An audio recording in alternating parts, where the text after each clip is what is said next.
വിമർശനം രാഹുലിന്റെ സമയം ആരംഭിക്കുന്നു. അദ്ദേഹം ഇന്റലിജന്റ് ഡിസൈനിലേക്ക് വന്നതിന് അദ്ദേഹത്തിനെ അഭിനന്ദിക്കുന്നു. കാര്യം എപ്പോഴാണ് അദ്ദേഹം പോയിന്റിലേക്ക് വന്നത്. ആഡ് ഹോമിനം അഥവാ പേഴ്സണൽ അറ്റാക്ക് പാടില്ല എന്ന് ആദ്യമേ എഴുതിയിട്ടുണ്ടായിരുന്നു. പക്ഷേ അദ്ദേഹം തുടങ്ങിയത് വെള്ളമില്ലാത്ത കിണറ്റിൽ ശബ്ദം ഉണ്ടാക്കുന്നു പോലെയാണ്. ഞാനതിന് മറുപടി പറയാൻ ആഗ്രഹിക്കുന്നില്ല. പക്ഷേ അദ്ദേഹം തന്നെ പറയുന്നത് ഈ പുസ്തകത്തിൽ അദ്ദേഹം എഴുതിയ ഒരുപാട് കോട്ടുകൾ അദ്ദേഹം വായിക്കുന്നില്ല, അത് ബോറടിക്കും എന്നുള്ളത് കൊണ്ടാണ്. അദ്ദേഹത്തിൻ്റെ പുസ്തകം വായിച്ച് ബോറടിക്കുമെന്നാണോ അദ്ദേഹം പറയുന്നതെന്ന് എന്നെനിക്ക് മനസ്സിലാകുന്നു. അദ്ദേഹം ഒന്ന് പറഞ്ഞുകൊണ്ട് ഞാൻ തിരിച്ചു പറഞ്ഞു എന്ന് മാത്രമേ ഉള്ളൂ. അടുത്തത് ഇന്റലിജന്റ് ഡിസൈൻ. നമുക്ക് ഈയാമ്പാറ്റകളെയും അദ്ദേഹം പറഞ്ഞ എല്ലാ കാര്യങ്ങളുടെ വാദഗതികളെയും അംഗീകരിക്കുന്നു. നമുക്ക് വേണ്ട, നമുക്ക് റിച്ചാർഡ് ഡോക്കിൻസിലേക്ക് പോവാം. നമുക്ക് സയൻസ് ഒന്നും വേണ്ട, നമുക്ക് റിച്ചാർഡ് ഡോക്കിൻസ് ഇവിടെ പ്രൊജക്ടർ ഉണ്ടെങ്കിൽ ഞാൻ ഇട്ട് കേൾപ്പിക്കായിരുന്നു. എത്തിയസ്റ്റ് ഫൗണ്ടേഷൻ അപ്ലോഡ് ചെയ്തിരിക്കുന്ന റിച്ചാർഡ് ഡോക്കിൻസിന്റെ 3 വീഡിയോസ്. ഒന്ന്, Richard Dawkins admits to intelligent design. 2, Richard Dawkins now praise intelligent design എന്ന് ഈശ്വരവിശ്വാസികളെ സർക്കാസ്റ്റിക് ആയി പറയുമ്പോഴും റിച്ചാർഡ് ഡോക്കിൻസ് ഇദ്ദേഹത്തിന്റെ ഭഗവാനായ ബിംബമായ വിശ്വാസികൾ അള്ളാഹുവിന്റെയും ഗുരുവായൂരപ്പന്റെയും ബൈബിളിന്റെയും പുസ്തകങ്ങൾ എഴുതുന്നത് പോലെ നിരീശ്വരവാദികൾ കൊണ്ട് നടക്കുന്ന ഇവരുടെ മൂർത്തിയും ദൈവവുമായ റിച്ചാർഡ് ഡോക്കിൻസ് പറയുന്നുണ്ട്, ഈ 2 വാക്കുകൾ I categorically admit intelligent design and spirituality. ഇപ്പോഴും അദ്ദേഹം വാക്ക് പറഞ്ഞില്ല.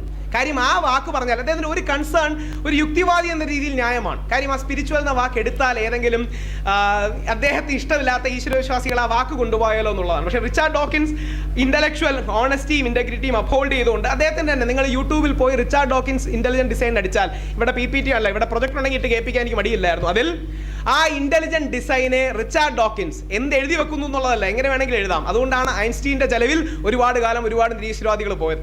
അദ്ദേഹം ശ്രദ്ധിച്ചോന്നറിയില്ല, അദ്ദേഹത്തിന്റെ പുസ്തകത്തിലെ കോട്ടുകൾ വെച്ച് ഐൻസ്റ്റീൻ നിരീശ്വരവാദിയാണെന്ന് തെളിയിക്കാമെന്ന് പറയുന്നു. പക്ഷേ കോട്ട് ചെയ്യുന്നില്ല. എന്താ കാര്യം? ഈ നേരത്തെ ഈശ്വരവിശ്വാസികൾ പറഞ്ഞ പോലെ അറിയാത്ത കാര്യങ്ങൾ അറിയാത്ത പാവങ്ങളോട് ഐൻസ്റ്റീൻ്റെ പേരിൽ കോട്ട് ചെയ്താൽ അത് ചിലവാകും. പക്ഷേ ഐൻസ്റ്റീനെ പഠിക്കുന്നവർ, ഐൻസ്റ്റീനെ സീരിയസ് ആയി അറിയുന്നവർ തിരിച്ച് കോട്ട് ചെയ്യുമ്പോൾ അദ്ദേഹത്തിന് ഐൻസ്റ്റീനെ കോട്ട് ചെയ്യാൻ താല്പര്യമില്ല. ഇദ്ദേഹത്തിന് ഐൻസ്റ്റീനെ ഇഷ്ടമല്ലെങ്കിൽ എന്തിനാ പുസ്തകത്തിൽ കോട്ട് ചെയ്ത് ഇത്രയും? ഐൻസ്റ്റീൻ്റെ ചില കോട്ടുകൾ അദ്ദേഹത്തിന് താല്പര്യമില്ല, അത് ഔട്ട് ഓഫ് വോഗ് ആണെന്ന് പറഞ്ഞു. എന്തിനാ ഐൻസ്റ്റീനെ ഇത്രയും കോട്ട് ചെയ്യുന്നത്? അപ്പൊ ഐൻസ്റ്റീനെ കോട്ട് ചെയ്യാത്തതിന്റെ കാരണം ഐൻസ്റ്റീൻ കോട്ടിങ് കുറച്ചുകൂടി അറിയാവുന്നതും ഐൻസ്റ്റീൻ കാറ്റഗറിക്കലി സേസ്. ഐൻസ്റ്റീൻ ഇങ്ങനെ ആംബിഗ്വിറ്റി ഒന്നും വെച്ചിട്ടില്ല. If you ask me am a believer in God, yes or no, അതൊരു യെസ്സോ നോവും പറയാൻ ബുദ്ധിമുട്ടുള്ള ഉത്തരമാണ്. പ്രോ യെസ്സോ പ്രോ നോയെ പറയാൻ കഴിയും. ഐൻസ്റ്റീൻ യാതൊരു മടിയും സങ്കോചവും ഇല്ലാതെ പലവട്ടം പറയുന്നു, yes I am a believer in God. പക്ഷേ ആ ഗോഡ് എന്ന് പറഞ്ഞാൽ നിങ്ങൾ ഉദ്ദേശിക്കുന്നത് പോലെ മാർക്ക് തരുന്ന, നിങ്ങൾ ഉദ്ദേശിക്കുന്നത് പോലെ വീട്ടിൽ തരുന്ന, അല്ലെങ്കിൽ ഏതെങ്കിലും ഒരു കുട്ടി മരിച്ചുപോയി, അവൻ്റെ അമ്മയോട് നമ്മൾ പറയണം. ഇപ്പം നമ്മുടെ കുട്ടികൾ സാരാഭായ് ഇൻസ്റ്റിറ്റ്യൂട്ടിൽ പോയി മരിച്ചുപോയി, ആ 7 കുട്ടികൾ പോയി, നമ്മൾ അവൻ്റെ അമ്മയോട് എന്ന് പറയാണ്, പോട്ടെ ഇതിന് ദൈവത്തിന് പ്രിയപ്പെട്ടതായി, അതുകൊണ്ട് വിളിച്ചതാണ്. എവിടെ ദൈവം? എന്നാ നിങ്ങളുടെ ദൈവം കാണിച്ചേ പറ്റൂ എന്ന് അമ്മയോട് പറയുകയാണെങ്കിൽ അതൊരു വാദഗതിയല്ല. ആ വിശ്വാസം ആശ്വാസം മാത്രമാണ്. നമ്മൾ വിശ്വാസം ആശ്വാസത്തിന്റെ തലത്തിലല്ല, വിശ്വാസം വിചാരത്തിന്റെ തലത്തിലാണ് നമ്മൾ ഡിബേറ്റ് ചെയ്യുന്നത്. അപ്പൊ അദ്ദേഹം പറയുന്നത് ആ അമ്മയോട് അള്ളാഹ്ക്കെ പ്യാരെ ഹോഗെ അല്ലെങ്കിൽ ഹുദാക്കെ പ്യാരെ ഹോഗെ എന്നൊക്കെ ഹിന്ദി പറയും. അള്ളാഹുവിനോ ദൈവത്തിനോ എന്ത് പേര് വിളിച്ചാലും അവർക്ക് ഇഷ്ടപ്പെട്ടവനായി നീ പോയി എന്ന് പറയുന്നത് ആ കുട്ടി ദൈവത്തിന്റെ അടുത്ത് ഒരു കസേര ഇരിക്കുന്നു എന്നാണോ അർത്ഥം? അങ്ങനെ ചിന്തിച്ച് അതിനെ ഖണ്ഡിക്കാനാണെങ്കിൽ ലോകത്തിൽ ഏറ്റവും എളുപ്പമുള്ള കാര്യം അതാണ്. കാര്യം ചെറിയ പ്രായത്തിൽ എൻ്റെ അമ്മ എന്നോട് പറഞ്ഞിട്ടുണ്ട്, ഒരു വറ്റ് ചോറ് കളഞ്ഞാൽ 7 ദിവസം നരത്തി കിടക്കും. നിങ്ങളുടെ എല്ലാ അമ്മമാർ പറഞ്ഞു കാണും. കാര്യം ചെറിയ പ്രായത്തിൽ നമ്മൾ കളയാതിരിക്കാൻ വേണ്ടി പറയുന്നതാണ്. അത് കൊള്ളാലോ, അങ്ങനെയാണെങ്കിൽ ഒരു പൊതി ചോറൊക്കെ കളയുന്നതും പിന്നെ നരകത്തിൽ ഇറങ്ങാൻ സമയം കാണില്ലല്ലോ. അപ്പോൾ ആ ലെവലിലല്ല നമ്മളത് ഡിബേറ്റ് ചെയ്യേണ്ടത്. ഇസ്ലാമിക് തിയോളജി ആണെങ്കിലും ഒരുപാട് ഇസ്ലാമിൻ്റെ ഫിലോസഫിക്കൽ ആസ്പെക്ട്സ് ഉണ്ട്. ഇസ്ലാമിക് തിയോളജി ആണെങ്കിലും ക്രിസ്ത്യൻ തിയോളജി ആണെങ്കിലും അല്ലെങ്കിൽ ഹിന്ദു ഫിലോസോഫിക്കൽ ആംഗിൾസ് ആണെങ്കിലും അതിൻ്റെ ആഴമേറിയ അർത്ഥങ്ങൾ, അതിനൊരു ഫാക്റ്റ് ഉണ്ട്, ഫിലോസഫി ഉണ്ട്, ഫിക്ഷൻ ഉണ്ട്. അതിനൊരു ഫാക്റ്റ് ഉണ്ട്, ഫിലോസഫി ഉണ്ട്, ഫിക്ഷൻ ഉണ്ട്. അതിൽ ഫിലോസഫിയുടെ തലത്തിൽ, ഫാക്ടിന്റെ തലത്തിൽ, ഫിക്ഷന്റെ തലത്തിൽ വേർതിരിച്ച് കാണുകയും അതിന്റെ ഗ്രോത്തും ഡെവലപ്മെന്റും വരുമ്പോൾ പോവുകയും ചെയ്യും. 2, റെയ്നർ അല്ല, ഡെസ്കർ അല്ല, വേവർ അല്ല. ഇന്റലിജന്റ് ഡിസൈൻ എന്ന് പറഞ്ഞാൽ ഒരാൾ മേലിൽ എഴുതുന്നൊന്നുമല്ല. ആ ഡിസൈനാണ് intelligent. It is not a person but a phenomenon. അതൊരു വ്യക്തിയല്ല, പ്രതിഭാസമാണ്. 2, ഇന്റലിജന്റ് ഡിസൈൻ അദ്ദേഹം ഇല്ല എന്നാണ് സ്ഥാപിക്കുന്നതെങ്കിൽ റിച്ചാർഡ് ഡോക്കിൻസ് അക്സെപ്റ്റ് ചെയ്യുന്ന ഇന്റലിജന്റ് ഡിസൈനെ കുറിച്ച് അദ്ദേഹത്തിന് എന്താണ് അഭിപ്രായം എന്ന് തീർച്ചയായും വ്യക്തമാക്കണം. കാര്യം ഇതെല്ലാം കോട്ട് ചെയ്യുന്ന, ഇതിൻ്റെ എല്ലാം ബൈബിളായ, ഇതിൻ്റെ ബൈബിളും ഗീതയുമായ Richard Dawkins accepts and admits ആ സ്പിരിച്വൽ എന്ന വാക്ക് അദ്ദേഹം അക്സെപ്റ്റ് ചെയ്യുന്നുണ്ട്. ഇന്റലിജന്റ് ഡിസൈൻ എന്ന വാക്ക് അദ്ദേഹം അക്സെപ്റ്റ് ചെയ്യുന്നുണ്ട്. ആ ഇന്റലിജന്റ് ഡിസൈൻ ഇല്ല എന്നാണോ ഇദ്ദേഹം പറയുന്നത്? അങ്ങനെയാണെങ്കിൽ അവർ പോകുന്നത് എങ്ങനെയാണ്? അപ്പോൾ ഇത് ഹാഫ് ട്രൂത്ത്സ് വെച്ച് ഒരു കാര്യത്തെ റൺ ഡൗൺ ചെയ്യുന്നതല്ല അതിൻ്റെ ഇന്റലിജൻസ്. അതിൻ്റെ ആഴമേറിയ മാനങ്ങൾ നമ്മൾ മനസ്സിലാക്കുകയും, ഞാൻ എവിടെയോ കേട്ട ഒരു അനക്ഡോട്ടൽ സ്റ്റോറി പോലത്തെ ഒരു കാര്യം, അതിൻ്റെ ഫാക്റ്റ് ഒന്നുമില്ല, അനക്ഡോട്ടൽ സ്റ്റോറി. വിവേകാനന്ദൻ അമേരിക്കയിൽ ഇവിടെ ഇങ്ങനെ പ്രസംഗിക്കാൻ അവിടെ ചെന്ന് ഈ 3 നിരീശ്വരവാദികൾ സ്ഥിരം പ്രശ്നം ഉണ്ടാക്കും. അമ്പലത്തിലും പള്ളിയിലും പോയി എല്ലാം ഇങ്ങനെ കലാപം ഉണ്ടാക്കും. ദൈവമില്ല, നിങ്ങൾ പറയുന്ന കള്ളനാണ്, നിങ്ങൾ പറ്റിക്കുകയാണെന്ന് പറഞ്ഞ് ഇങ്ങനെ സ്ഥിരം പ്രശ്നം ഉണ്ടാക്കും. അപ്പോൾ ഇവരെ അമ്പലത്തിൽ നിന്ന് പള്ളിയിൽ നിന്നൊക്കെ സ്ഥിരം പുറത്താക്കും. വിവേകാനന്ദൻ ഇതേപോലെ സ്പീച്ചിന് പോയപ്പോൾ ഇവരിങ്ങനെ സൈഡിൽ നിന്ന് ബഹളം വെക്കുക. അപ്പോൾ ഇവരെ പുറത്ത് കളയുന്നവർക്കറിയാം വെളിയിൽ നിൽക്കുകയാണ്, ഇപ്പം പുറത്ത് പോയാൽ മതി എന്ന് പറഞ്ഞു. വിവേകാനന്ദൻ 3 പേരെ ഇങ്ങ് വിളിച്ചു. എന്നിട്ട് പറഞ്ഞു നിങ്ങൾ സ്റ്റേജിൽ ഇരിക്കുമെന്ന് പറഞ്ഞു. അപ്പോൾ ഒരു ചെറിയ ഷോക്കായി. അത് കൊള്ളാമല്ലോ, ഞങ്ങളെ വിളിച്ച് സ്റ്റേജിൽ ഇരുത്തുന്നു. കാര്യം ഇയാൾ കള്ളനാണെന്നും ഇയാൾ പറഞ്ഞ പറ്റിക്കലാണെന്നും ഇയാൾ വഞ്ചിക്കലാണെന്നാണ് നമ്മൾ പറയുന്നത്. ദൈവം ഇല്ല എന്നാണ് പറയുന്നത്, എല്ലാ മതങ്ങളും കള്ളത്തരങ്ങളാണെന്നാണ് പറയുന്നത്. ഞങ്ങളെ വിളിച്ച് സ്റ്റേജിൽ ഇരുത്തും. വിവേകാനന്ദനോട് അവർ ചോദിച്ചു, എന്താണ് മിസ്റ്റർ വിവേകാനന്ദൻ, സ്വാമിയല്ല മിസ്റ്റർ വിവേകാനന്ദൻ ഞങ്ങളെ ഇരുത്തിയത്? അദ്ദേഹം പറഞ്ഞു, എന്നെ കേട്ടുകൊണ്ടിരിക്കുന്ന 99% ആൾക്കാരും എന്നെ കേൾക്കുന്നത് ഞാനൊരു കാവി ഇട്ടതുകൊണ്ടാണ്, അല്ലെങ്കിൽ സന്യാസി എന്ന് പേരുള്ളത് കൊണ്ടാണ്. ഇവരെല്ലാം അന്ധവിശ്വാസികളാണ് 99%. പക്ഷേ നിങ്ങൾ 3 പേരും you have started your journey. നിങ്ങളുടെ പാത, നിങ്ങളുടെ യാത്ര, നിങ്ങളുടെ എവല്യൂഷൻ തുടങ്ങിക്കഴിഞ്ഞു. I don't know whether they will meet God. God എന്ന് പറഞ്ഞാൽ സത്യം എന്നർത്ഥത്തിൽ. I don't know whether they will meet God, but I am sure you will reach there. കാര്യം അവർ അന്വേഷണം തുടങ്ങിക്കഴിഞ്ഞു. അതുകൊണ്ട് I hope, like Einstein I said, you will have the ear to hear that spheres, you will have the ear to hear the music of the spheres, you will have eye to see that beauty and marvel of the existence. You will not, കാട്ടിൽ പോകുമ്പോൾ മരങ്ങൾ മാത്രമല്ല കാട് കാണണം. മരങ്ങൾ മാത്രമല്ല കാട്, മരങ്ങളുണ്ട് കാട്ടിൽ, പക്ഷേ മരങ്ങൾക്കപ്പുറമുള്ള ആ കാടിനെ കാണാൻ, ആ അനന്തതയെ കാണാൻ, ആ ലിമിറ്റഡ് ഹ്യൂമൻ അണ്ടർസ്റ്റാൻഡിംഗ് എന്ന് അൺലിമിറ്റഡ് ആയിട്ടുള്ള ആ താരാപഥങ്ങളെ നയിക്കുന്ന താളം എന്ന് മലയാളം സിനിമ പാട്ടിൽ പറയുന്ന പോലെ, കവിതയെ പറയുന്ന പോലെ, ആ താളം നമുക്ക് കേൾക്കാൻ കഴിയട്ടെ. അല്ലാതെ അമ്മയോട് മകൻ മരിക്കുമ്പോൾ നിങ്ങൾ ദൈവത്തിന്, അല്ലെങ്കിൽ ആ കുട്ടി ദൈവത്തിൻ്റെ അടുത്ത് എത്തിയെന്ന് ചോദിക്കുമ്പോൾ അതിൻ്റെ ഫോട്ടോ കിട്ടിയാൽ മാത്രമേ ഞാൻ വിശ്വസിക്കൂ എന്ന് പറഞ്ഞാൽ, ദൈവം എനിക്ക് ഇമെയിൽ അയക്കിയാൽ മാത്രമേ വിശ്വസിക്കൂ എന്ന് പറഞ്ഞാൽ, ദൈവത്തിൻ്റെ ഫോട്ടോ ഇന്നേരെ എടുത്തിട്ടില്ല, നിങ്ങളുടെ മോൻ മരിച്ചുപോയി, അത് ദൈവത്തിൻ്റെ അടുത്തിരിക്കുന്നെങ്കിൽ എനിക്ക് ഫോട്ടോ കാണണമെന്ന് പറഞ്ഞാൽ ബുദ്ധിമുട്ടാണ്. അതെനിക്കൊന്നും ചെയ്യാൻ കഴിയില്ല. അതുകൊണ്ട് ആ ലെവലല്ല, കുറച്ചുകൂടെ ഉയർന്ന് ഈ ബൗദ്ധിക സംവാദത്തെ കാണണം എന്ന് അഭ്യർത്ഥിക്കും. Thank you. എഴുതി ഇവിടെ സമർപ്പിക്കുന്ന ചോദ്യങ്ങൾ ഇരുവരിലേക്കും ഇവിടെ തന്നെ ആ ചോദ്യങ്ങൾ ചോദിച്ചതിന് ശേഷം ഇവർക്ക് മറുപടി പറയാൻ അവസരം നൽകുന്നതായിരിക്കും. അതുകൊണ്ട് ഈ സംവാദം പൂർണ്ണതലത്തിൽ എത്തണമെങ്കിൽ സദസ്യരുടെ നിസ്സീമമായ സഹകരണം, പ്രത്യേകിച്ച് ചോദ്യങ്ങളുടെ രൂപത്തിൽ എഴുതി നൽകണമെന്ന് അഭ്യർത്ഥിക്കുന്നു. Yes sir, you can proceed. Thank you sir. Thank you Rahul. Richard ഡോക്കിൻസിനെ ഇന്റലിജന്റ് ഡിസൈൻ എന്ന് പറഞ്ഞൊരു വാക്കുമായിട്ട് നമ്മൾ ബ്രൗസ് ചെയ്യുകയാണെന്നുണ്ടെങ്കിൽ ആയിരക്കണക്കിന് റിസൾട്ട് കിട്ടും. ഇത് ജാനുവരി 5, 2005 ഡെയിലി ടെലിഗ്രാഫിൽ റിച്ചർഡ് ഡോക്കിൻസ് പറഞ്ഞ ഒരു സ്റ്റേറ്റ്മെന്റ് ആണ്. I believe but I cannot prove that all life, all intelligence, all creativity and all design anywhere in the universe is the direct or indirect product of Darwinian natural selection എന്നാണ് അദ്ദേഹം പറഞ്ഞത്. ഇത് 2005 അദ്ദേഹത്തിന്റെ കൂട്ടി വന്ന ഒരു ലൈനാണ്. ഡോക്കിൻസ് 1980 മുതൽ ഇവല്യൂഷനെ കുറിച്ച് വലിയൊരു ചാമ്പ്യനായിട്ടാണ് വരുന്നത്. അദ്ദേഹം ഒരു അഗ്നോസ്റ്റിക് ആയിരുന്നു എന്ന് എത്ര പേർക്കറിയാം? അദ്ദേഹം 2001 വേൾഡ് ട്രേഡ് സെന്ററിന്റെ ആക്രമണത്തിന് ശേഷമാണ് അദ്ദേഹത്തിന്റെ മതവിരുദ്ധമായിട്ടുള്ള നിലപാടുകൾ കർക്കശമാക്കിയത്. മൂത്തുപഴുത്ത കായാണ് റിച്ചർഡ് ഡോക്കിൻസ്. വെറുതെ ഇങ്ങോട്ട് വന്നിട്ട് രാവിലെ എഴുന്നേറ്റ് ഞാനങ്ങ് എത്തിസ്റ്റായി കളയാം, അതൊന്നും അങ്ങനെയൊന്നും പറ്റില്ല. അതിന് ഒരുപാട് ചിന്തിക്കേണ്ടതായിട്ടുണ്ട്, ഒരുപാട് പ്രോസസ്സ് ചെയ്യേണ്ടതായിട്ടുണ്ട്. അദ്ദേഹത്തിന് അഗ്നോസ്റ്റിക് ആയിട്ടൊരു സ്റ്റാൻഡ് ഉണ്ടായിരുന്നു ഒരു ഘട്ടത്തിൽ. അതിനുശേഷം അദ്ദേഹം കഴിഞ്ഞ ഒരു 10-15-12 വർഷമായതിനു ശേഷം അദ്ദേഹം പൂർണ്ണമായിട്ടുള്ള ഗോഡ് ഡെല്യൂഷൻ എന്നുള്ള പുസ്തകം, ഒരു ചിന്തകന്റെ വളർച്ചയാണ്. എല്ലാവരും ഇപ്പൊ ഞാനൊരു വിശ്വാസിയായിട്ടാണ് തുടങ്ങിയത്. ഞാൻ ഒരുപാട് നാൾ വിശ്വാസിയായിട്ടിരുന്നു. ഇപ്പൊ ഞാൻ അന്ന് എഴുതിയ കീർത്തനങ്ങളൊക്കെ ഇവിടെ ഉദ്ധരിച്ചിട്ട് വല്ല കാര്യമുണ്ടോ? അപ്പോ ഡോക്കിൻസിന്റെ വളർച്ച, ഡോക്കിൻസ് ഇപ്പൊ എന്താണ് എഴുതിയത് അല്ല, ഇനി വേറൊരു കാര്യം ഇദ്ദേഹം പറഞ്ഞു, ഡോക്കിൻസ് ഇവിടെ ഏതാണ്ട് മൂർത്തിയാണെന്ന്. ഡോക്കിൻസ് പോയാൽ ഡോക്കിൻസിന് പോകാം, ഞാൻ പോയാൽ എനിക്ക് പോകാം. നിരീശ്വരവാദത്തിന്റെയോ നാസ്തികതയോ തെളിവ് രവിചന്ദ്രനോ റിച്ചാർഡ് ഡോക്കിൻസോ മുഹമ്മദ് ഖാനോ ഒന്നും അല്ല. അവർക്കെല്ലാം ഉപരിയായിട്ടാണ് ആ തെളിവ്. ഇവരെല്ലാം അതാണ് അതിന്റെ വ്യത്യാസം. എന്താണ് രാഹുൽ മനസ്സിലാക്കുക? ഒരു വിശ്വാസിയുടെ വിശ്വാസം എന്ന് പറയുന്നത് എനിക്ക് തോന്നുന്നു അതുകൊണ്ട് ഉണ്ട്. നാസ്തികത അങ്ങനെയല്ല, എനിക്ക് തോന്നലല്ല, ഞാനില്ലെങ്കിലും ആരില്ലെങ്കിലും ചവിട്ടിത്തേച്ചാലും ചന്ദനം മണക്കുന്ന ഒരു ദർശനമാണ്. അത് മനസ്സിലാക്കുക. അത് ഒരാൾ ഉള്ളത് കൊണ്ടോ ഇല്ലാത്തത് കൊണ്ടോ ഉണ്ടാകുന്ന ഒരു കാര്യമല്ല. നിങ്ങൾ ഈ ലോകത്തുള്ള എല്ലാ നിരീശ്വരവാദികളും മരിച്ചാലും ദൈവത്തിന്റെ തെളിവ് പൂജ്യമാണ്. അപ്പോഴും ദൈവത്തിന്റെ തെളിവ് പൂജ്യമാണ്. അപ്പോൾ നാസ്തികരുടെ എണ്ണം കൊണ്ടോ വണ്ണം കൊണ്ടോ ഒന്നും നിങ്ങൾ അളക്കേണ്ട. നിങ്ങളുടെ ഉപദേശങ്ങളെല്ലാം വളരെ നല്ലത്. റിയലി ഇത്രയും നല്ല ചെറിയ പ്രായത്തിൽ ഇത്ര വലിയ ഉപദേശങ്ങൾ നൽകിയതിന് വളരെ നല്ലത്. Okay, right. I will come to the point. Intelligent design പിടിവിട്ടു പോയല്ലോ. ഇന്റലിജന്റ് ഡിസൈൻ ഉണ്ട് എന്ന് പറഞ്ഞ ആളോട് ഞാൻ കുറെ കാര്യങ്ങൾ ചോദിച്ചു, 6 ചോദിച്ചു. അതിനൊന്നും മറുപടി കണ്ടില്ല. അതിനൊന്നും മറുപടി കണ്ടില്ല. ഇനി പോട്ടെ, അത് മറുപടി കാണാത്ത ഒരു കാര്യം ഞാൻ വീണ്ടും പറയണം. സ്പിരിച്വാലിറ്റി എന്നുള്ള വാക്ക് റിച്ചാർഡ് ഡോക്കിൻസ് ഉപയോഗിച്ചു. 2 തരം സ്പിരിച്വാലിറ്റി ഉണ്ട്. ഒന്ന് അല്പം സ്പിരിറ്റ്, അത് മിക്കവാറും എല്ലാവർക്കും വളരെ വ്യാപകമായ സ്പിരിച്വാലിറ്റിയാണ്. മറ്റൊരു സ്പിരിച്വാലിറ്റി എന്ന് പറഞ്ഞാൽ എന്താ ഉദ്ദേശിക്കുന്നത്? സ്വന്തം അസ്തിത്വത്തെക്കുറിച്ചും പ്രപഞ്ചത്തെക്കുറിച്ചും പ്രപഞ്ചത്തിൽ തന്റെ സ്ഥാനത്തെക്കുറിച്ചും ചിന്തിക്കുകയും ആ ചിന്താപരമായി അത് മദനം ചെയ്യുകയും ചെയ്യുന്ന ആൾക്കാരാണ് സ്പിരിച്വലിസ്റ്റ് എങ്കിൽ എത്തീസ്റ്റുകളോളം വലിയ സ്പിരിച്വലിസ്റ്റുകൾ ലോകത്തില്ല. നിങ്ങൾ ഹബിൾ ടെലസ്കോപ്പ് നിങ്ങൾക്ക് നൽകുന്ന ആ ചിത്രങ്ങൾ നോക്കുക, നിങ്ങൾ വാനം നിരീക്ഷിക്കുക, നിങ്ങൾ ശാസ്ത്രത്തിന്റെ അഭൗമം ഞാൻ പറയില്ല, ലാവണ്യം നിറഞ്ഞു നിൽക്കുന്ന ആ ശാസ്ത്രം തുറന്നു തരുന്ന ചിത്രങ്ങളും അത് തുറന്നു തരുന്ന ഫാക്റ്റുകളും നിങ്ങൾ വായിച്ചു നോക്കുക, അറിയുക. നിങ്ങൾ അത്ഭുതം കൊണ്ട് നിങ്ങൾ ഒരു വേറൊരു തലത്തിലേക്ക് തന്നെ വരും. ഇതാണ് സ്പിരിച്വാലിറ്റി. അതായത് നമ്മുടെ അസ്തിത്വത്തെക്കുറിച്ചും നമ്മൾ അന്വേഷണങ്ങളിലും ആരായലുകളും ചിന്തകളും ഒക്കെ ഉൾക്കൊള്ളുന്ന ഒരു ചിന്താ രീതിയാണ്, ചിന്താ അവസ്ഥയാണ് സ്പിരിച്വലിസം എങ്കിൽ എത്തീസ്റ്റുകളാണ് ലോകത്ത് ഏറ്റവും കൂടുതൽ വലിയ സ്പിരിച്വലിസ്റ്റ്. കാര്യം എന്താണ്? വിശ്വാസികൾ എന്തായാലും ഇതൊന്നും ചിന്തിക്കാറില്ല.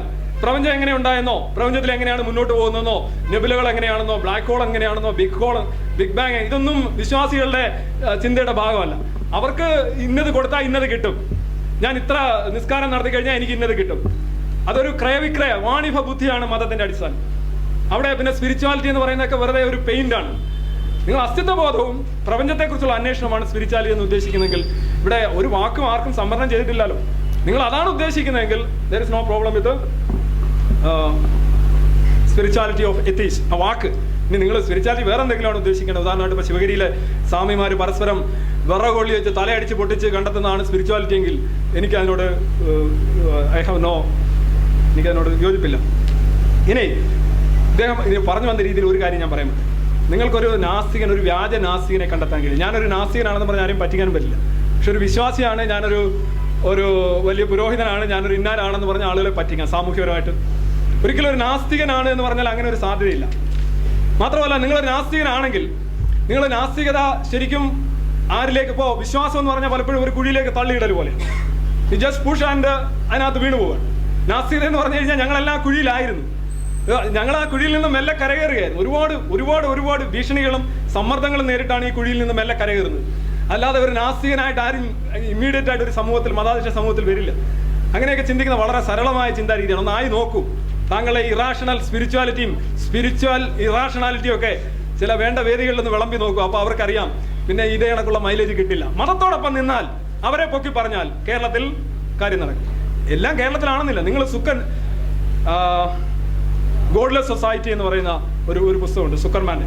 ആ പുസ്തകത്തിൽ സുക്കർമാൻ ഡെൻമാർക്കിലെ ഒരു യുവാവിൻ്റെ ഒരു അവസ്ഥ പറയുന്നുണ്ട്. ഒരു പബ്ബിലിരുന്ന് സംസാരിക്കുകയായിരുന്നു ആ യുവാവ്. അപ്പോൾ കൂട്ടുകാരനുമുണ്ട്, അവർ നന്നായിട്ട് മദ്യപിച്ചു പോയി. ഈ യുവാവ് അയാളുടെ പറയടാ, എനിക്ക് നിന്റെ ഒരു കാര്യം പറയാനുണ്ട്, നീ എന്നെ ഒന്നും പറയല്ലേ, നീ കാര്യം പറയണേ, എനിക്ക് പറയാൻ വലിയ ബുദ്ധിമുട്ടാണ്, നീ എന്നെ ദയവ് ചെയ്ത് നീ എന്നെ ക്രിട്ടിസൈസ് ചെയ്യില്ല, നീ കാര്യം പറയടാ, നീ എന്നെ വളരെ മോശമായിട്ട് ചിത്രീകരിക്കും, നീ ഉറപ്പ് വരാമെങ്കിൽ ഞാൻ പറയാം, നീ കാര്യം പറയടാ.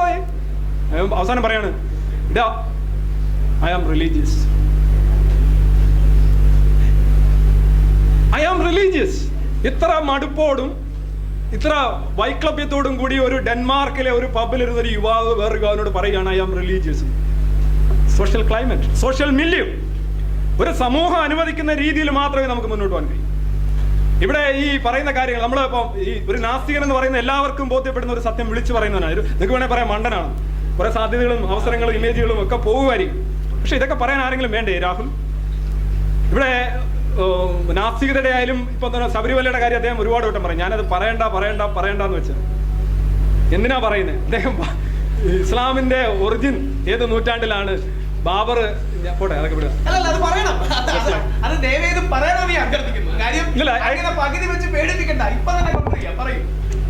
Just I will come to the point. Why should I refer to? Then he is referred to ad hominem. പോട്ടെ. മാത്രമല്ല അദ്ദേഹത്തിന് ഒരു വ്യക്തിപരമായ ബന്ധമുള്ള ചില കാര്യങ്ങളായതുകൊണ്ട് അതൊരു ഡിസ്കഷനിലേക്ക് ഞാൻ പോകുന്നില്ല. ടെലിയോളജിക്കൽ ആർഗ്യുമെന്റ് ആണ് ശരിക്കും ഇന്റലിജന്റ് ഡിസൈൻ ആയിട്ട് വന്നത്. രാഹുൽ ഈശ്വർ ഇവിടെ ഒരു കാര്യം പറഞ്ഞില്ല, ഇത് ഒരു അപ്രോയോറി ആർഗ്യുമെന്റ് ആണോ ആ പോസ്റ്റീരിയർ ആർഗ്യുമെന്റ് ആണോ? താങ്കൾ അത് വ്യക്തമാക്കാതാണ് ഇത്രയും പറഞ്ഞത്. എനിക്കിത് വ്യക്തമായെങ്കിൽ മാത്രമേ എനിക്ക് സംസാരിക്കാൻ പറ്റൂ. Rahul Easwar whether it's an a priori argument or an posterior argument? What is it? Yes right. എന്നാൽ ഇനി സമയമില്ല, അതുകൊണ്ട് ഞാൻ പറഞ്ഞു. ഇനി കോൺഷ്യസ്നെസ് അദ്ദേഹം പറഞ്ഞോന്നറിയില്ല. ഈ കോൺഷ്യസ്നെസ് എന്ന് പറഞ്ഞാൽ ശരിയോ ആന്ത്രോപോമോർഫിക് ഗോഡ് അല്ല എന്നുള്ളതുകൊണ്ടാണ്, അതായത് വ്യക്തി ദൈവം അല്ല എന്നുള്ളതുകൊണ്ടാണ് കോൺഷ്യസ്നെസ്സിനെ പലരും പൊക്കിക്കൊണ്ട് നടക്കുന്നത്. ഇത് ആർക്കൊന്നും ചെയ്യാൻ പറ്റില്ല, ഈ ദൈവം ആർക്കും ഞങ്ങൾക്കൊന്നും ചെയ്യേണ്ട കാര്യം തന്നെയില്ല, അതെന്ത് ദൈവം അത് അതില്ല ഈ സമൂഹത്തിൽ ഞങ്ങൾക്ക് ഇത് തോന്നും, നിങ്ങൾ ഐൻസ്റ്റീൻ്റെ ദൈവത്തെ കണ്ടിക്കാനായിട്ടില്ല. എന്തിനാ ഐൻസ്റ്റീൻ്റെ ദൈവത്തെ കണ്ടിക്കുന്നു?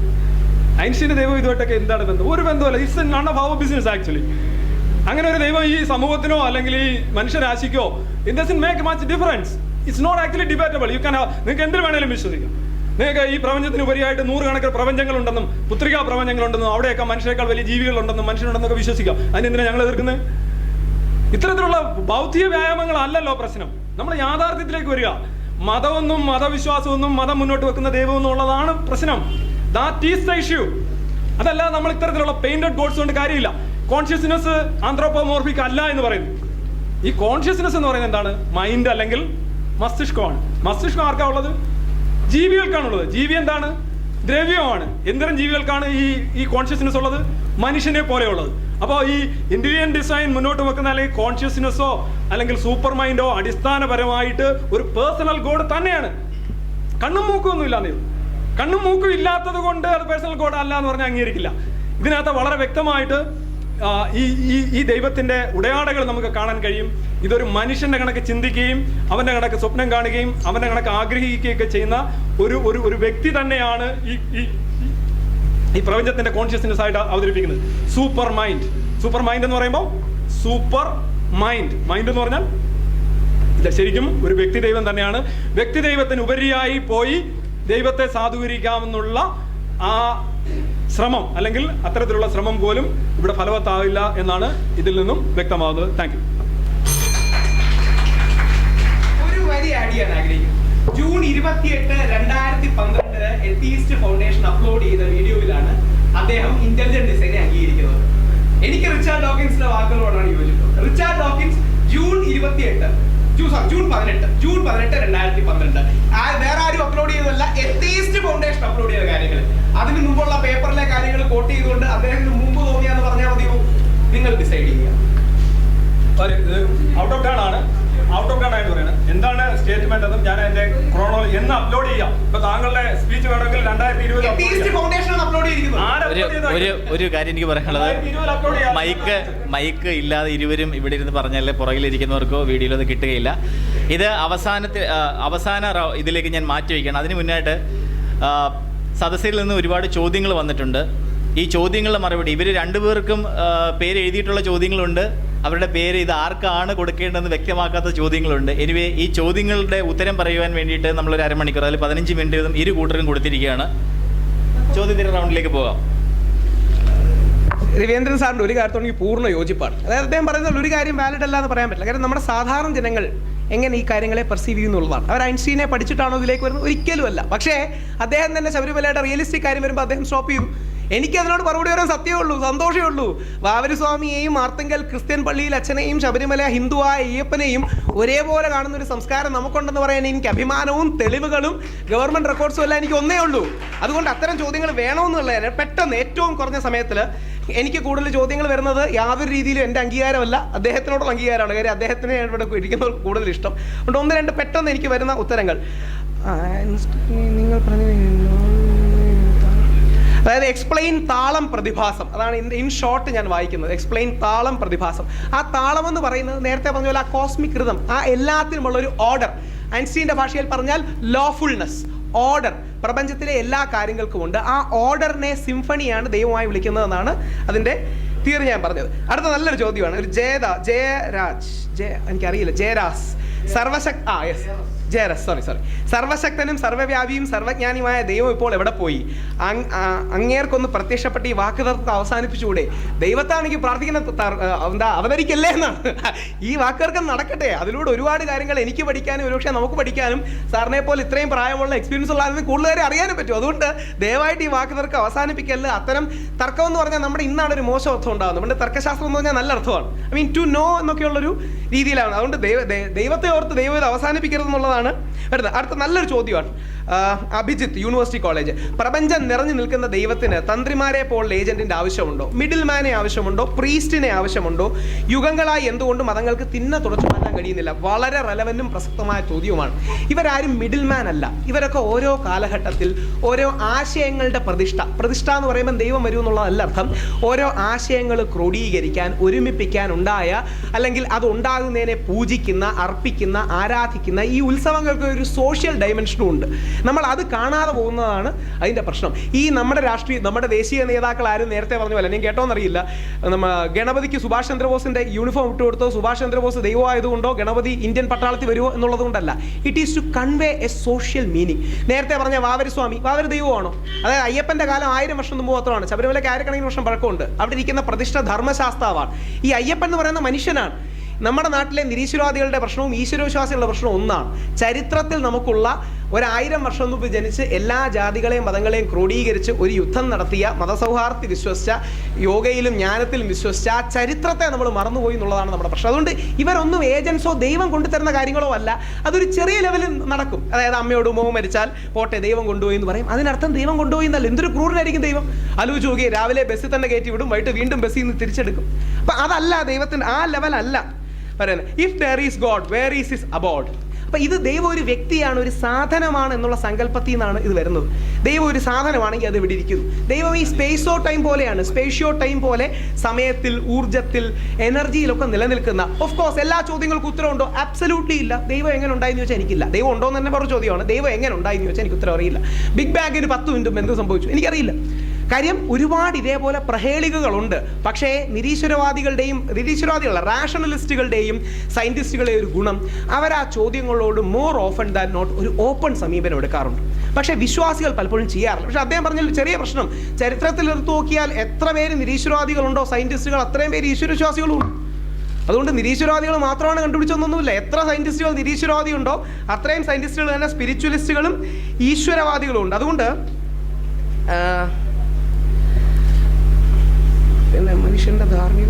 മനുഷ്യന്റെ ധാർമ്മിക ബോധം, ആത്മവിശ്വാസം, വ്യക്തിത്വം, ജീവിത വിജയം തുടങ്ങിയ കാര്യങ്ങൾക്ക് ദൈവവിശ്വാസമായി ബന്ധമുണ്ടോ? വിശ്വസിച്ചാൽ ചില ആൾക്കാർക്ക് ഒരു ആശ്വാസവും ഗുണവും കിട്ടും. അത് മാത്രമേ ഉള്ളൂ. അതുകൊണ്ടാണ് ശ്രീനാരായണ ഗുരുദേവൻ തൻ്റെ ഏറ്റവും പ്രിയപ്പെട്ടവനായ സഹോദരനയ്യപ്പം പറയുകയുണ്ടായി. അതായത് ഈ ദൈവം ഇല്ല. ശ്രീനാരായണ ഗുരുവിനെ എതിർപ്പ് പറഞ്ഞില്ലല്ലോ. അപ്പോൾ ഈ ദൈവം എന്ന് പറയുന്ന സങ്കല്പം നമുക്ക് രാത്രി നമ്മൾ പലരും ഒരു കൊട്ടേഷൻ ഗ്യാങ്ങിനെ പോലെയാണ് ദൈവത്തെ കാണുന്നത്. അതായത് എനിക്ക് അവനൊരു പണി കൊടുക്കണം, ഇങ്ങനെ കാര്യങ്ങൾ ചെയ്യണം, അങ്ങനെ ഒരു ദൈവം ഉണ്ടോ എന്ന് ചർച്ച ചെയ്തോലും ബാലിശമാണ്. അതല്ല നമ്മൾ ഡിബേറ്റ് ചെയ്യണം. നമ്മൾ ഡിബേറ്റ് ചെയ്യേണ്ടത് വിവേകാനന്ദന്റെ ദൈവം എന്ന് പറഞ്ഞാൽ വിവേകാനന്ദൻ്റെ ഒരു സ്പെഷ്യൽ ദൈവം ഉണ്ടെന്നല്ല, ഐൻസ്റ്റീൻ്റെ ദൈവം എന്ന് പറഞ്ഞാൽ ഐൻസ്റ്റീൻ്റെ ഒരു സ്പെഷ്യൽ ദൈവം ഉണ്ടെന്നല്ല. പകരം അവരുടെ സങ്കല്പങ്ങളിൽ റിഫൈൻഡ് ആയ ഫിലോസോഫിക്കൽ ഡയമെൻഷനുമായി ബന്ധപ്പെട്ട് ചിലപ്പം കുറച്ച് കോൺഫിഡൻസ് ഒക്കെ കിട്ടും. അതുകൊണ്ടാണ്. അല്ലാതെ നല്ലൊരു ചോദ്യം, ഒരു വിമർശനാത്മകമായ ചോദ്യം. ഐൻസ്റ്റീനെ കൂട്ടുപിടിക്കാതെ രാഹുൽ ഈശ്വർ ദൈവത്തെ നിർവചിക്കുകയാണ് വേണ്ടത്. നിർവചിക്കാമോ? അപ്പം അങ്ങനെയാണെങ്കിൽ അദ്ദേഹം ചാർവാകനെ കൂട്ടുപിടിച്ചല്ലേ എത്തീസം കോട്ട് ചെയ്തു. അപ്പം ഇത് കൂട്ടുപിടിക്കുകയല്ല, പകരം ഓരോ ചിന്തകന്മാരെയും കോട്ട് ചെയ്ത് അവരുടെ ചിന്താസരണികൾ നമ്മുടെ മുമ്പിൽ അവതരിപ്പിച്ച് അവർ ചിന്തിച്ച മേഖലകളിലെ കാര്യങ്ങൾ നമ്മുടെ മുമ്പിൽ അവതരിപ്പിച്ചുകൊണ്ടാണ് ചെയ്യുന്നത്. ഇതിൽ വളരെ പ്രസക്തമായ വാക്കുകൾ കൊണ്ട് മായാഭ്രമം സൃഷ്ടിക്കുന്ന രാഹുൽ ഈശ്വർ ദൈവസങ്കല്പം സമൂഹത്തിനുണ്ടാക്കുന്ന വിപത്തുകളെക്കുറിച്ച് മൗനം പാലിക്കുന്ന എന്തുകൊണ്ട്? അദ്ദേഹം പോലും പറഞ്ഞ് ശ്രദ്ധിച്ചോ, മതങ്ങൾ പല പ്രശ്നങ്ങളുണ്ട് സമൂഹത്തിൽ വിപത്തുകൾ ഉണ്ടാക്കുന്നു എന്നാണ്. അതായത് കഴിഞ്ഞ നൂറ്റാണ്ടിൽ വംശവിദ്വേഷത്തിൻ്റെ പേരിൽ കോടിക്കണക്കിന് ആൾക്കാരെ കൊന്ന ഒരാളാണ് ഹിറ്റ്ലർ. പ്രത്യയശാസ്ത്രത്തിൻ്റെ പേരിൽ കോടിക്കണക്കിന് ആൾക്കാരെ കൊന്ന ഒരാളാണ് സ്റ്റാലിൻ, മാവോ അല്ലെങ്കിൽ പോൾപോട്ട്. അതൊക്കെ ആ പ്രത്യയശാസ്ത്രത്തിൻ്റെ കുഴപ്പമായിരുന്നു. അല്ലെങ്കിൽ ആര്യന്മാരുടെ കുഴപ്പമാണോ ഹിറ്റ്ലർ ഇത്രയും മോശമായ ആൾക്കാരെ കൊന്നത്? കമ്മ്യൂണിസ്റ്റിന്റെ കുഴപ്പം കാരണമാണോ കോടിക്കണക്കിന് ആൾക്കാർ മരിച്ചത്? അതിൻ്റെ തെറ്റായ പ്രയോക്താക്കൾ ഏത് പ്രത്യയശാസ്ത്രത്തിലും ഉണ്ടാകും, മതത്തിലുണ്ടാകും, വിശ്വാസത്തിലുണ്ടാകും. അങ്ങനെ ഒരുപാട് തട്ടിപ്പുകാരുണ്ട്. ഞങ്ങളെ പോലുള്ളവർ അത്തരത്തിൽ ഏറ്റവും എക്സ്പോസ് ചെയ്തിട്ടേ ഉള്ളൂ. വർഷങ്ങൾക്ക് മുമ്പ് ഈ വിഷയത്തിൽ ഒരു വിവാദവും ഇല്ലാതെ അദ്ദേഹത്തിനടുത്ത് പഠിക്കാൻ പോയതാണ്. അപ്പൊ അദ്ദേഹത്തിന് പോലും അത്ഭുതം ഉണ്ടായി. അതായത് ശബരിമല തന്ത്രിയുടെ കൊച്ചുമോൻ എൻ്റെ അടുത്ത് ഈ വിഷയം പഠിക്കാൻ ഒരു വിഷയം ഉണ്ടായിരുന്നു. ആ വിഷയം എന്താണെന്ന് പഠിക്കാനായിട്ട് ഞാൻ പോയതൊരു നിരീശ്വരവാദിയുടെ അടുത്താണ്. ഞാൻ അദ്ദേഹത്തോട് ചോദിച്ചു, അങ്ങയുടെ കാഴ്ചപ്പാട് എന്താണ്? ഈശ്വര വിശ്വാസികളോട് ചോദിച്ചു, കാഴ്ചപ്പാട് എന്താ? കാലാന്തരത്തിലാണ് എനിക്ക് മനസ്സിലായത് പലപ്പോഴും നക്ഷത്രവും വിളക്കും വേറെ വന്നതാണ്, ആൾക്കാർ കൺഫ്യൂസ് ചെയ്തതാണ്. പ്രത്യേകിച്ച് വർഗീയമായി പറയാമെന്ന് വിചാരിക്കുന്നത്, ഈ ഹിന്ദുക്കൾക്ക് ഒരു പഠനവുമില്ല. വിവരം ഏറ്റവും കുറഞ്ഞ സാമുദായികമായ വിവരം കുറഞ്ഞ ആളാണ് ഹിന്ദുക്കൾ. അപ്പോൾ അവർക്ക് ഈ കാര്യങ്ങൾ അറിയാത്തതുകൊണ്ട് കാലാന്തരത്തിൽ കൺഫ്യൂസ്ഡ് ആയതാണെന്ന് എനിക്ക് മനസ്സിലായി. നിരീശ്വരവാദികൾ ക്യാമ്പയിൻ നടത്തിയത് അത് നിർത്താനാണ്. പക്ഷേ ഞങ്ങൾ ക്യാമ്പയിൻ നടത്തിയത് എന്താ? ഞങ്ങൾ സത്യം പറഞ്ഞു. ഒന്ന്, മകരവിളക്ക് വേറെ, മകരജ്യോതി വേറെ, മകരവിളക്ക് തെളിയിക്കുന്നതാണ്. പക്ഷെ നിങ്ങൾ മിസ് ചെയ്തു പോയൊരു പോയിന്റ് ഉണ്ട്. യഥാർത്ഥത്തിൽ ആ മകരവിളക്ക് തെളിയിക്കുന്നതിന് ഒരു ട്രൈബൽ ഇഷ്യൂ ഉണ്ടായിരുന്നു, ഒരു ദളിത് ഇഷ്യൂ ഉണ്ടായിരുന്നു, ഒരു ഹരിജൻ ഇഷ്യൂ ഉണ്ടായിരുന്നു. അവരുടെ അവകാശങ്ങളെ കാണാതെ ഇത് നിർത്താനല്ല പറയേണ്ടിയിരുന്നത്. പകരം സവർണ ധാർഷ്ട്യം പല ദശാബ്ദങ്ങളായി തടഞ്ഞു വെച്ചിരിക്കുന്ന ആ കാര്യം അവർക്ക് അവകാശത്തിന് വേണ്ടി കൊടുക്കാനാണ് ഞങ്ങൾ ഫൈറ്റ് ചെയ്തത്. ഞങ്ങൾ പറഞ്ഞത് എന്താ? ഒരുപക്ഷെ നിങ്ങളെല്ലാം TV കണ്ടു കാണും. ആ വിഷയം ഏറ്റവും അക്സെപ്റ്റബിൾ ആയ രീതിയിൽ പറഞ്ഞ ഞാനാണ്. കേരള മിനിസ്ട്രിയുടെ ഏറ്റവും ഹൈറ്റ് ഉള്ള ആൾ വരെ, ആ പേര് പറയുന്നില്ല, എന്നെ വിളിച്ചു പറഞ്ഞു, മോനെ നീ രക്ഷിച്ചു, ഇത് എങ്ങനെ ഇനി നൂരാന്ന് ആലോചിച്ചുകൊണ്ടിരിക്കുകയായിരുന്നു. വിശ്വാസികളെ വേദനിപ്പിക്കാതെ, നിരീശ്വരവാദികളെ വിഷമിപ്പിക്കാതെ എങ്ങനെ ഇനി നൂരാന്ന് വിചാരിച്ചിരിക്കുകയായിരുന്നു. നീ അത് രക്ഷകൾ അവസാനിപ്പിച്ചു. അപ്പോൾ ഒരു ബാലൻസ് എടുത്ത് സമൂഹത്തിലെ അതെ രവീന്ദ്ര സാറിനോട് 101% യോജിക്കുന്നു. ദൈവത്തെക്കാൾ കൂടുതൽ മനുഷ്യന് പ്രാധാന്യം നൽകുന്ന സമൂഹത്തിന്റെ പൾസിംഗ് വിഷയങ്ങളെ അറിഞ്ഞ് അതിന്റെ ആഴങ്ങളിലേക്ക് ചെന്ന് പരിഹരിക്കുക. ഇനി ഒരു അനക്ഡോട്ട്, എനിക്കൊന്നും ഇനി സമയമില്ല, സാറിനോട് നിർത്തുക. അപ്പൊ ഒരു വിഷയം കൂടെ പറഞ്ഞ് നിർത്തുകയാണ്. അപ്പൊ എന്നോട് ഇനി പലരും പേഴ്സണലി ചോദിക്കാറ് ഇങ്ങനെ ദൈവമുണ്ടോ, ദൈവത്തെ കണ്ടിട്ടുണ്ടോ? അങ്ങനെ ഞാൻ ദൈവത്തെ കണ്ട ഇൻ കോട്ട്സ് കണ്ടൊരു കാര്യം കൂടെ പറഞ്ഞ് ഞാൻ അവസാനിപ്പിക്കുകയാണ്. ഈ മലയേറിയന്മാർക്ക് വേണ്ടി, ഷെഡ്യൂൾഡ് ട്രൈബ് വിഭാഗത്തിൽപ്പെടുന്ന ഈ മലയേറിയന്മാർക്ക് വേണ്ടി ഞങ്ങൾ മകരവിളക്ക് ക്യാമ്പയിൻ, മകരജ്യോതിക്ക് മലയേറിയർക്ക് മകരവിളക്ക് എന്ന ക്യാമ്പയിൻ നടത്തുക. അതിശക്തരായ തിരുവിതാംകൂർ ദേവസ്വം ബോർഡ് അടക്കം നമ്മുടെ എതിർപക്ഷത്ത് നിൽക്കുകയാണ്. അവർ മിനിസ്ട്രിയിലുള്ള ആൾക്കാരടക്കം ഞങ്ങൾ എതിര് നിൽക്കുകയാണ്. സത്യം പറഞ്ഞാൽ ഞങ്ങളെ സപ്പോർട്ട് ചെയ്യാൻ ആരുമില്ല, ഫണ്ടില്ല. നിരീശ്വരവാദികളെ കാട്ടി ബുദ്ധിമുട്ടാണ് പലപ്പോഴും ഈ ദളിത് ഹരിജൻ ആൾക്കാർക്കൊക്കെ. ഒരു ഫണ്ടും ഇല്ല. ഇതിനുവേണ്ടി ഞങ്ങൾ ഫൈറ്റ് ചെയ്യാൻ നിൽക്കുകയാണ്. ഞങ്ങൾ ക്യാമ്പയിൻ സംഘടിപ്പിച്ചു, ഒരുപാട് യാത്രകൾ സംഘടിപ്പിച്ചു. ഒരു കാരണവശാലും ദേവസ്വം ബോർഡ് സമ്മതിക്കും. ഹൈക്കോടതിയുടെ ഡിവിഷൻ ബെഞ്ച് അടക്കം, പേര് പറയുന്നില്ല, ദേവസ്വം ബെഞ്ചിൽ ഇരിക്കുന്ന 2 പേരടക്കം അതിശക്തമായി നമുക്കെതിരാണ്. മിനിസ്ട്രി ഉള്ള ആൾക്കാർക്കെതിരാണ്. എന്റെ കുടുംബത്തിലെ 1-2 പേര് പോലും എനിക്കെതിരാണ്. നീ ചുമ്മാ ഈ ആദിവാസികളുടെ പ്രശ്നങ്ങളൊന്നും ഏർപ്പെടാതെന്ന് പറഞ്ഞ് വളരെ പുച്ഛത്തോടു കൂടി ചെയ്യുക. പക്ഷെ ഞാൻ വിശ്വസിക്കുന്ന ഒരു അയ്യപ്പനിൽ, അതായത് മനുഷ്യനായ, ദൈവമായ, അവതാരമായ, ചരിത്രപുരുഷനായ, മതസൗഹാർദ്ദത്തിൽ വിശ്വസിച്ച അയ്യപ്പനിൽ വിശ്വസിച്ചുകൊണ്ട് ഞങ്ങൾ ഇവർക്ക് വേണ്ടി ക്യാമ്പയിൻ ചെയ്യുക.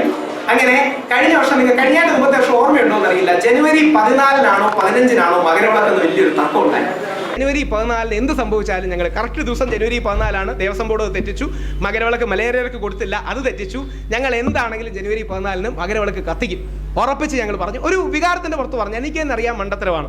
ഭൂതഗണങ്ങൾ അവിടെ കാവൽ നിൽക്കുന്നു എന്നറിയില്ല. പക്ഷേ IBയും ADGPയുടെ ലെവലിലുള്ള പോലീസുകാരും കാവൽ നിൽക്കുന്ന മലകൾ ജനുവരി 14 6:40 ഈ 3 പ്രാവശ്യം തെളിയുന്ന വിളക്ക് വരുന്നത്. അതായത് നക്ഷത്രം ഉദിക്കുമ്പോൾ ആ നക്ഷത്രത്തെ ഒരു ദൈവസങ്കല്പത്തിൽ കണ്ട് ഇപ്പം മരിച്ചു പോയൊരു നക്ഷത്രമായിട്ട് വരുമെന്ന് പറയും. എന്നാൽ പിന്നെ അതിനെ പണി കാണും നക്ഷത്രങ്ങൾ. പക്ഷേ അതിന് ആലങ്കാരികമാണ്. കണ്ടിട്ട് അവിടെ ഈ 3 വട്ടം വിളക്ക് തെളിയിക്കുന്നതാണ്. ഞങ്ങൾക്ക് അവിടെ കയറാൻ പറ്റുന്നില്ല. ADGP ഓഫ് പോലീസ് അടക്കം അവിടെ കാവൽ നിൽക്കുന്നു. ഞങ്ങളുടെ എല്ലാ ഫോൺ ടാപ്പിംഗ് ഉണ്ട്. ഒരു കാരണവശാലും ഞങ്ങൾക്ക് മുമ്പോട്ട് പോകാൻ പറ്റുന്നില്ല. ജനുവരി 14 ഒരു 7-7:30 സമയമായപ്പം ഇപ്പം മാതൃഭൂമിയിലുള്ള അന്ന് റിപ്പോർട്ടിലുണ്ടായിരുന്ന വേണു എന്നെ വിളിച്ചു. വേണു പറഞ്ഞു, എടാ പറ്റിച്ച് കളഞ്ഞിട്ട് നീ എങ്ങനെ ഒപ്പിച്ചു എന്ന് പറഞ്ഞു. ഞാൻ പറഞ്ഞു, എന്ത് പറ്റി? ഞാൻ വിളിക്കാമെന്ന് പറഞ്ഞു വെച്ചു. പോലീസുകാരെ വിളിക്കുന്നു, പത്രക്കാരെ വിളിക്കുന്നു, എല്ലാവരും വിളിക്കുന്നു. എങ്ങനെ നീ ഒപ്പിച്ചു എന്ന് ഒരുപാട് പ്രാവശ്യം ചോദിച്ചപ്പോൾ എനിക്കൊരു ഐഡിയ സാധനത്തിന് കിട്ടിയില്ല. അവസാനം ഞാൻ ഇറങ്ങുമ്പോൾ ഈ ജനുവരി 14 ഏതോ ഒരു ബിരുദൻ, ഏതോ ഒരു കള്ളൻ, ഒരുപക്ഷെ ഏതോ ഒരു ആദിവാസിയോ നക്സലോ മാവോയിസ്റ്റോ ആയിരിക്കും, ഈ പോലീസുകാർ കാവൽ നിൽക്കുന്ന DGP അടക്കം, ADGP അടക്കം, ഇന്റലിജൻസ് വിഭാഗങ്ങളടക്കം കാവൽ നിൽക്കുന്ന ഇത്രയും സേക്രഡായ കോടിക്കണക്കിന് ആൾക്കാർ TV-യിലൂടെ ഉറ്റുനോക്കുന്ന ഈ സ്പെക്ടക്കിൾ, വിശ്വാസമൊന്നും ഞാൻ പറയുന്നില്ല, ഈ സ്പെക്ടക്കിൾ നോക്കി നിൽക്കുമ്പോൾ ഈ മനുഷ്യൻ അതിനിടയ്ക്ക് പോയി തിരിതെളിയിച്ചു. അത് എങ്ങനെയാണെന്ന് എനിക്കറിയില്ല. വലിയൊരു സംഭവമായിരുന്നു. അപ്പം ഞാൻ അതിനു മുമ്പ് മനസ്സിൽ പ്രാർത്ഥിച്ചു. ഞാൻ അങ്ങനെ യൂഷ്വലി നിരന്തരം പ്രാർത്ഥിക്കാറൊന്നുമില്ല. എനിക്ക് ആഗ്രഹങ്ങളൊക്കെ വളരെ കുറവാണ്. അതുകൊണ്ട് നടത്തി തരണമെന്ന് 1-2 ചെറിയ കാര്യങ്ങളെ, പ്രണയം, വീട്, ദാരിദ്ര്യം, അത്യാവശ്യം കമ്പനിയുടെ കാര്യങ്ങളൊക്കെ പ്രാർത്ഥിക്കാറുള്ളൂ. പക്ഷേ ഒരുപാട് ഞാനന്ന് പ്രാർത്ഥിച്ചാണ്, ഭഗവാനെ ഇത് നടക്കണേ. ഇതൊന്നും ലോജിക്കല്ല കേട്ടോ, ഇതൊന്നും ലോജിക്കോ ദൈവം ഉണ്ടോ തെളിയിക്കാനൊന്നുമല്ല. ഏതോ ഒരു മനുഷ്യൻ ഈ പോലീസുകാരെ വെട്ടിച്ച് ഇവിടെ പോയി കത്തിച്ചു. എന്നോട് പോലീസിന്റെ തലപ്പത്തുള്ള ADGP, ക്രിസ്ത്യാനിയായ ADGP ഇത് കഴിഞ്ഞ് പേഴ്സണലി കണ്ടവൻ പറഞ്ഞു, പലരും വിചാരിച്ചിരുന്ന ഞാൻ സത്യത്തോടെ ഞാനല്ല. എങ്ങനെ ഇവിടെ കയറി ഇത് ഒപ്പിച്ചു, സമ്മതിച്ചിരിക്കുന്നു, ഞങ്ങൾ ഇത്രയും പേര് മിനിസ്ട്രിയുടെ ഓർഡറിൽ ഗാർഡ് ചെയ്യുന്ന സ്ഥലമാണ്, എങ്ങനെ ഒപ്പിച്ചു? അപ്പോൾ ആ മനുഷ്യനിൽ ഒരുപക്ഷെ കള്ളനായിരിക്കാം, ഒരുപക്ഷെ ദേവസ്വം ബോർഡിനോട് ദേഷ്യം കൊണ്ട് ചെയ്തതായിരിക്കാം, ഒരുപക്ഷെ കുസൃതിക്ക് വേണ്ടി ചെയ്തതായിരിക്കാം, നക്സലായിരിക്കാം, മാവോയിസ്റ്റ് ആയിരിക്കാം, ഏതെങ്കിലും ആദിവാസി ആയിരിക്കാം. പക്ഷേ ആ മനുഷ്യനിൽ ഞാൻ എൻ്റെ മണികണ്ഠനെ കണ്ടെത്തി. അങ്ങനെ മണ്ണിന്, മരങ്ങൾക്ക്, മൃഗങ്ങൾക്ക്, മനുഷ്യർക്ക്, മലകൾക്ക് പ്രശ്നം ഉണ്ടാകുമ്പോൾ ഒരുപക്ഷെ മാധവനായി, മഹാദേവനായി, മോസസായി, മുഹമ്മദായി, മഹാവീരനായി, മണികണ്ഠനായി, മഹാത്മാഗാന്ധിയായി അതേപോലത്തുള്ള വ്യക്തികൾ വരും. കാലാന്തരത്തിൽ വൈകാരികതയുടെ പേരിൽ ആൾക്കാരവരെ ദൈവങ്ങളാക്കുകയും ആരാധിക്കുകയും ചെയ്യും. പക്ഷേ അതുകൊണ്ട് ഫിലോസോഫിക്കലായ ദൈവസങ്കല്പങ്ങൾ, പ്രപഞ്ചത്തിൻ്റെ പ്രാമാണിക താളം, പരമാണു മുതൽ പരമാത്മാവ് എന്ന് വരെ നിറഞ്ഞിരിക്കുന്ന ആ സ്പന്ദനത്തിൻ്റെ മനോഹാരിതയെ നിങ്ങൾ കേട്ടില്ല എന്ന് പറഞ്ഞ് ഒരിക്കലും നിങ്ങൾ കേൾക്കാതിരിക്കരുത്. കാര്യം ആ കേൾവിയിലാണ് ജീവിതത്തിൻ്റെ ഇമ്പം, ആ കേൾവിയിലും സൗന്ദര്യത്തിലുമാണ് ജീവിതത്തിൻ്റെ താളം. ആ താളം നിങ്ങൾക്കുണ്ടാകട്ടെ എന്ന് ഞാൻ വിശ്വസിക്കുന്ന ദൈവത്തോട് പ്രാർത്ഥിച്ചുകൊണ്ട് ഞാൻ നിർത്തുന്നു. നമസ്കാരം.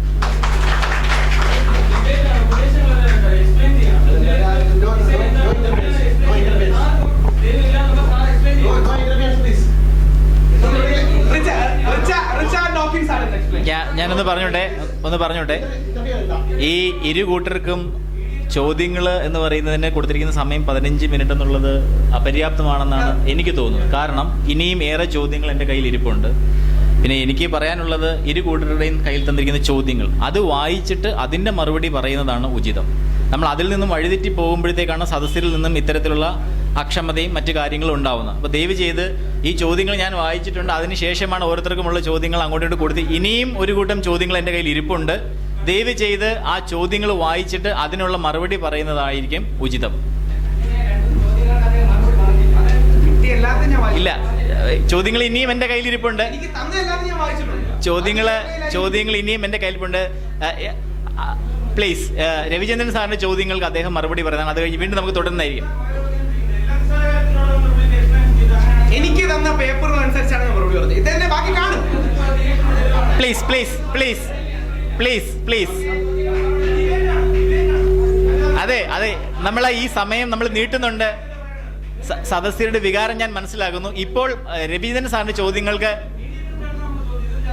അതെ, ഇപ്പോൾ രവീന്ദ്രൻ സാറിന്റെ ചോദ്യങ്ങൾക്ക് അദ്ദേഹം വായിച്ചിട്ട് അദ്ദേഹം മറുപടി പറയുന്നു. ഇനിയും ഒരു കൂട്ടം ചോദ്യങ്ങൾ എൻ്റെ കയ്യിലുണ്ട്. വീണ്ടും നമ്മൾ സമയം എടുത്ത് തുടരുന്നതായിരിക്കും.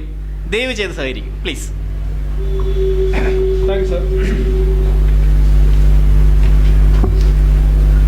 എനിക്ക് ഇതുമായി ബന്ധപ്പെട്ടുള്ള മറുപടികൾ ഞാൻ അവസാനം 5 മിനിറ്റ് പറഞ്ഞോളാം. ചോദ്യങ്ങൾ വായിക്കും. വൈദ്യുതി ഉണ്ട്, അത് കാണിച്ചു തരണം എന്ന് പറഞ്ഞാൽ ബുദ്ധിമുട്ടാണ്. വൈദ്യുതി കമ്പിയിൽ പിടിച്ചാൽ മാത്രമേ അറിയാൻ കഴിയൂ. അതുപോലെ ദൈവമുണ്ട്, ദൈവാനുഭവം ഉള്ളവരുണ്ട്, അവർ ദൈവത്തിൽ വിശ്വസിക്കുന്നു.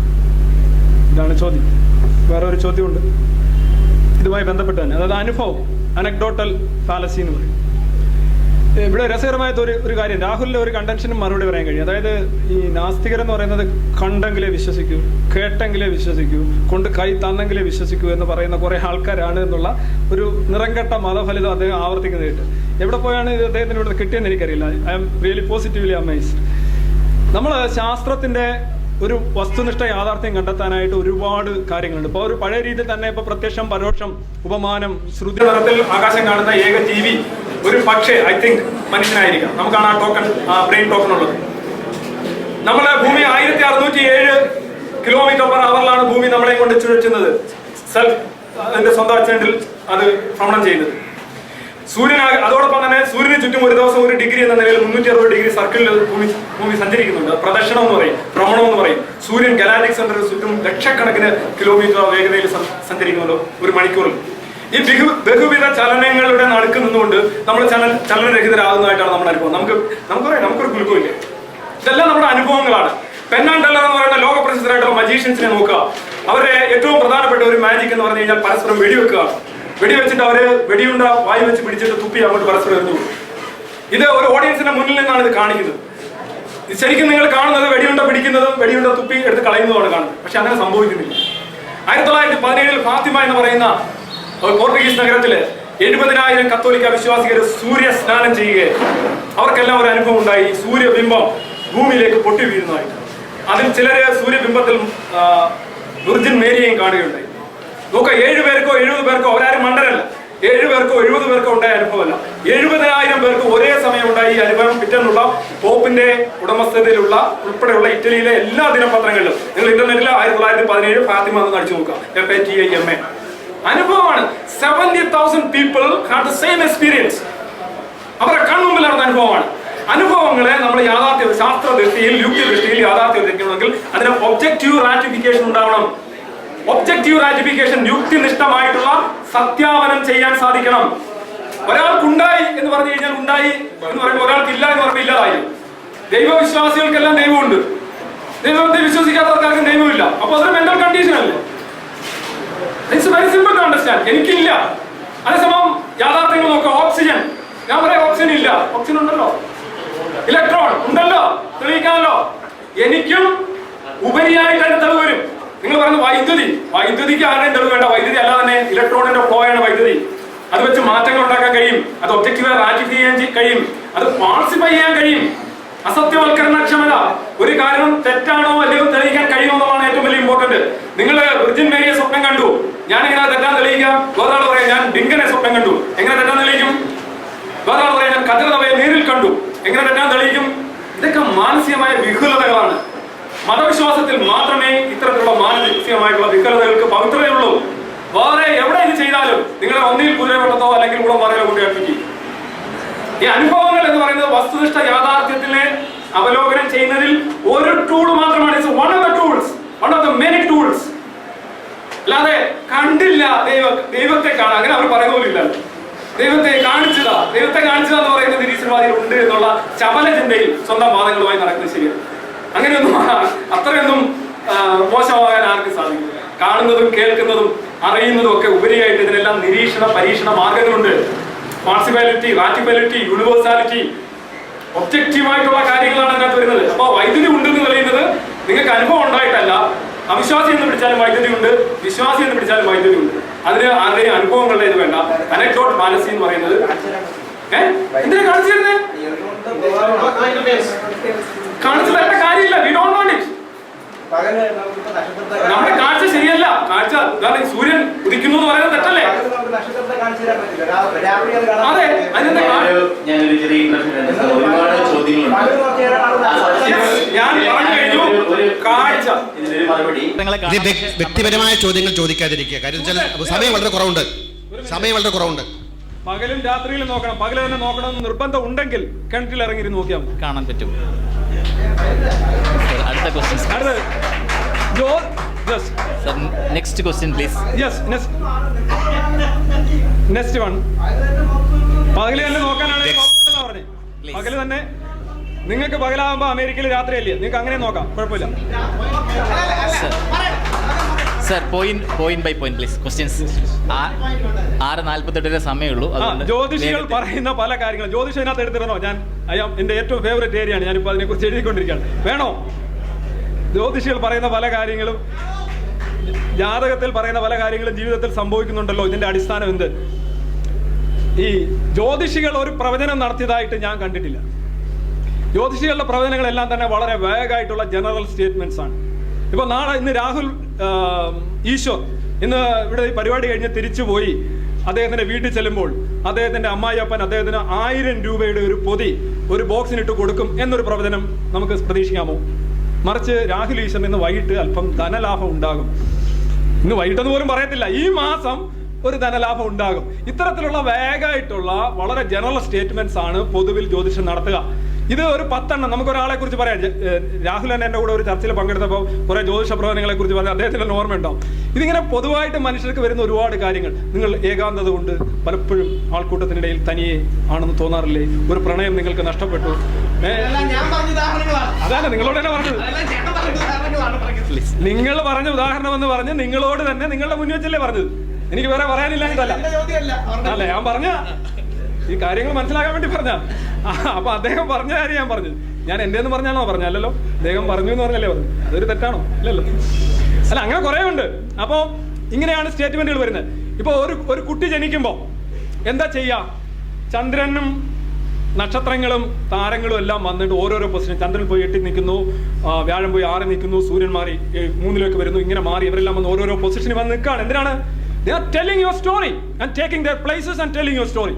അവർ ഓരോ സ്ഥലത്ത് പോയി നിങ്ങളുടെ ജീവിത കഥ വിധി പറയുകയാണ്. നിങ്ങൾ ഇങ്ങനെയൊക്കെ ആയിരിക്കും. അപ്പൊ ആകാശത്ത് നോക്കിയാണ് നിങ്ങളുടെ ജീവിത വിധിയെങ്കിൽ ഇതേ സാധനം നിങ്ങൾ ഒരു പാമ്പിന്റെ കൈ കൊടുത്താൽ അവൻ കയ്യിൽ നോക്കി പറഞ്ഞു തരും. കൈ താഴെ നോക്കി പറയാമെങ്കിൽ പിന്നെ മേളിലുള്ള നോക്കേണ്ട കാര്യമില്ലല്ലോ. ഇതേ കാര്യം തന്നെ സംഖ്യകൾ വെച്ച് നിങ്ങളുടെ ജന്മസംഖ്യ വെച്ച് ഒരുത്തം വേർത്തം പറഞ്ഞു തരും. നിങ്ങൾക്ക് അതും അച്ചട്ടായിരിക്കും.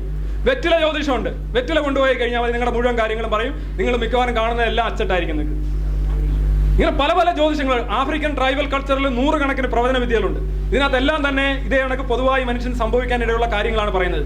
ഇതിന്റെ വിശ്വാസികളെല്ലാം തന്നെ സംതൃപ്തരാണ്. 13ാമത്തെ രാശി വെച്ചുകൊണ്ട് പ്രവചിക്കുന്ന 4% ജ്യോതിഷികൾ വെസ്റ്റേൺ വേൾഡിലുണ്ട്. ഇവിടെ രാശി തന്നെ മാറിപ്പോയി. ഇപ്പൊ വിഷു ഒക്കെ 23 ദിവസം പറയില്ല. സമരാത്ര ദിനമായിരുന്നു, മീന 7-നായിരുന്നു. ഇവിടെ മേടം 1 പറയുന്ന ഏപ്രിൽ 14 നിങ്ങൾ കലണ്ടർ നോക്കുക. അത് സമരാത്ര ദിനമല്ല. സമരാത്ര ദിനം കഴിഞ്ഞു മാർച്ച് 21-നായിരുന്നു. ഇതെല്ലാം മാറിയിരിക്കും. ഞാൻ വളരെ ചുരുക്കി പറയാം. സൗരയൂഥം മുഴുവൻ നശിച്ചാലും, ഗ്രഹങ്ങൾ മുഴുവൻ പണ്ടാരമടങ്ങിയാലും ജ്യോതിഷി പണം മാറും. കാര്യം ജ്യോതിഷ പ്രവചനവും വാന നിരീക്ഷണവുമായി യാതൊരു ബന്ധവുമില്ല.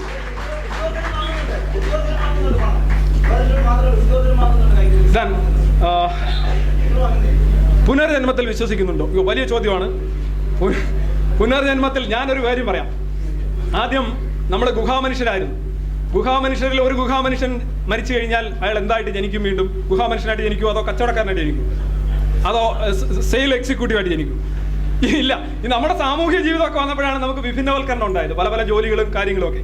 അതനുസരിച്ച് ഉണ്ടാക്കിയ ഒരു സിസ്റ്റമാണ് ഈ ഇപ്പൊ 1807 മനുഷ്യന്റെ ജനസംഖ്യ, ലോക ജനസംഖ്യ ആദ്യമായി 100 കോടി കടന്നത്. 1807 1926 അത് 200 കോടിയായി. നീലാം സ്ട്രോങ്ങും ആൽഡ്രിനും ചന്ദ്രനിൽ ഇറങ്ങുമ്പോൾ 1969 അത് 300 കോടിയായി. 1980 400 കോടിയും 2011 അത് 700 കോടിയുമായി. എന്ന് വെച്ച് കഴിഞ്ഞാൽ ലോകത്തുള്ള മനുഷ്യരെല്ലാം ഉണ്ടായത് 80% ഉണ്ടായത് കഴിഞ്ഞ 200 വർഷത്തിനുള്ളിലാണ്.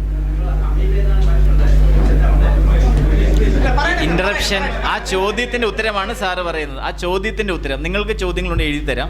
ഈ മറുപടിക്കിടയിൽ തടസ്സപ്പെടുത്തരുത് പ്ലീസ്. ഇപ്പോ ആളുകൾ മനസ്സിലാവുന്ന നമുക്ക് ആഹരിക്കാൻ വേണ്ടുന്ന പന്നികളും കോഴികളും ആഹാര സാധനങ്ങളും എല്ലാം എണ്ണം വർദ്ധിക്കുകയാണ്. അപ്പോൾ ഒന്ന് ആലോചിക്കുക, ആത്മാക്കൾ ഒരാള് ഇപ്പൊ ജനിച്ചിരിക്കുന്ന അയാളുടെ പഴയ ആത്മാവിന്റെ പഴയ ജന്മത്തെ കാര്യം പറയാനാണെങ്കിൽ അയാളുടെ ആത്മാവെന്ന് പറഞ്ഞാൽ അതിന് തൊട്ട് മുന്നേ ഉള്ളതായിരിക്കും. അതിന് തൊട്ട് മുന്നേ ആളുടെ ജീവിതം എന്ന് പറഞ്ഞു കഴിഞ്ഞാൽ അതിന് തൊട്ട് മുന്നേ ഉള്ള ജന്മത്തിനെ ആയിരിക്കും. അങ്ങനെ അവസാനം ബാക്ടീരിയ ചെയ്ത കുറ്റത്തിനാണ് ഇന്ന് നമ്മൾ വരെ ഫലം അനുഭവിക്കേണ്ടി വരുന്നതെന്ന് പറഞ്ഞു കഴിഞ്ഞാൽ വളരെ. അതേസമയം പുനർജന്മത്തിൽ വിശ്വസിക്കുന്നതുകൊണ്ട് ഒരു എത്തീസ്റ്റിനോട്, ഞാനൊരു നാസ്തികനാണ്, എന്നോട് ചോദിച്ചാൽ ഞാൻ പറയും ഞങ്ങൾക്കൊരു പുനർജന്മ വിശ്വാസമുണ്ട്. അതായത് നമ്മൾ മരിച്ചു കഴിഞ്ഞാൽ എങ്ങും പോകുന്നില്ല, ഇവിടെയുണ്ട്, ഈ മണ്ണോട് ചേരുന്നു. ആറ്റങ്ങളാണ് നമ്മൾ. അതിനകത്ത് ജൈവ ആറ്റങ്ങൾ, അജൈവ ആറ്റങ്ങൾക്ക് ജൈവ സ്വഭാവം ഉണ്ടാവും. അജൈവ ആറ്റങ്ങളായിട്ട് നമ്മളിവിടെ ഉണ്ടാവും.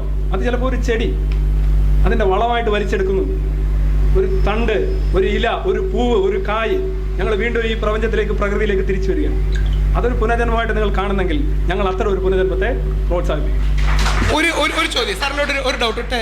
ഇയാൻ സ്റ്റീവൻസന്റെ റീഇൻകാർണേഷൻ ബയോളജി പോലുള്ള പുസ്തകങ്ങൾ ശ്രദ്ധിക്കാൻ അങ്ങനെ സമയം കിട്ടിയിട്ടുണ്ടോ?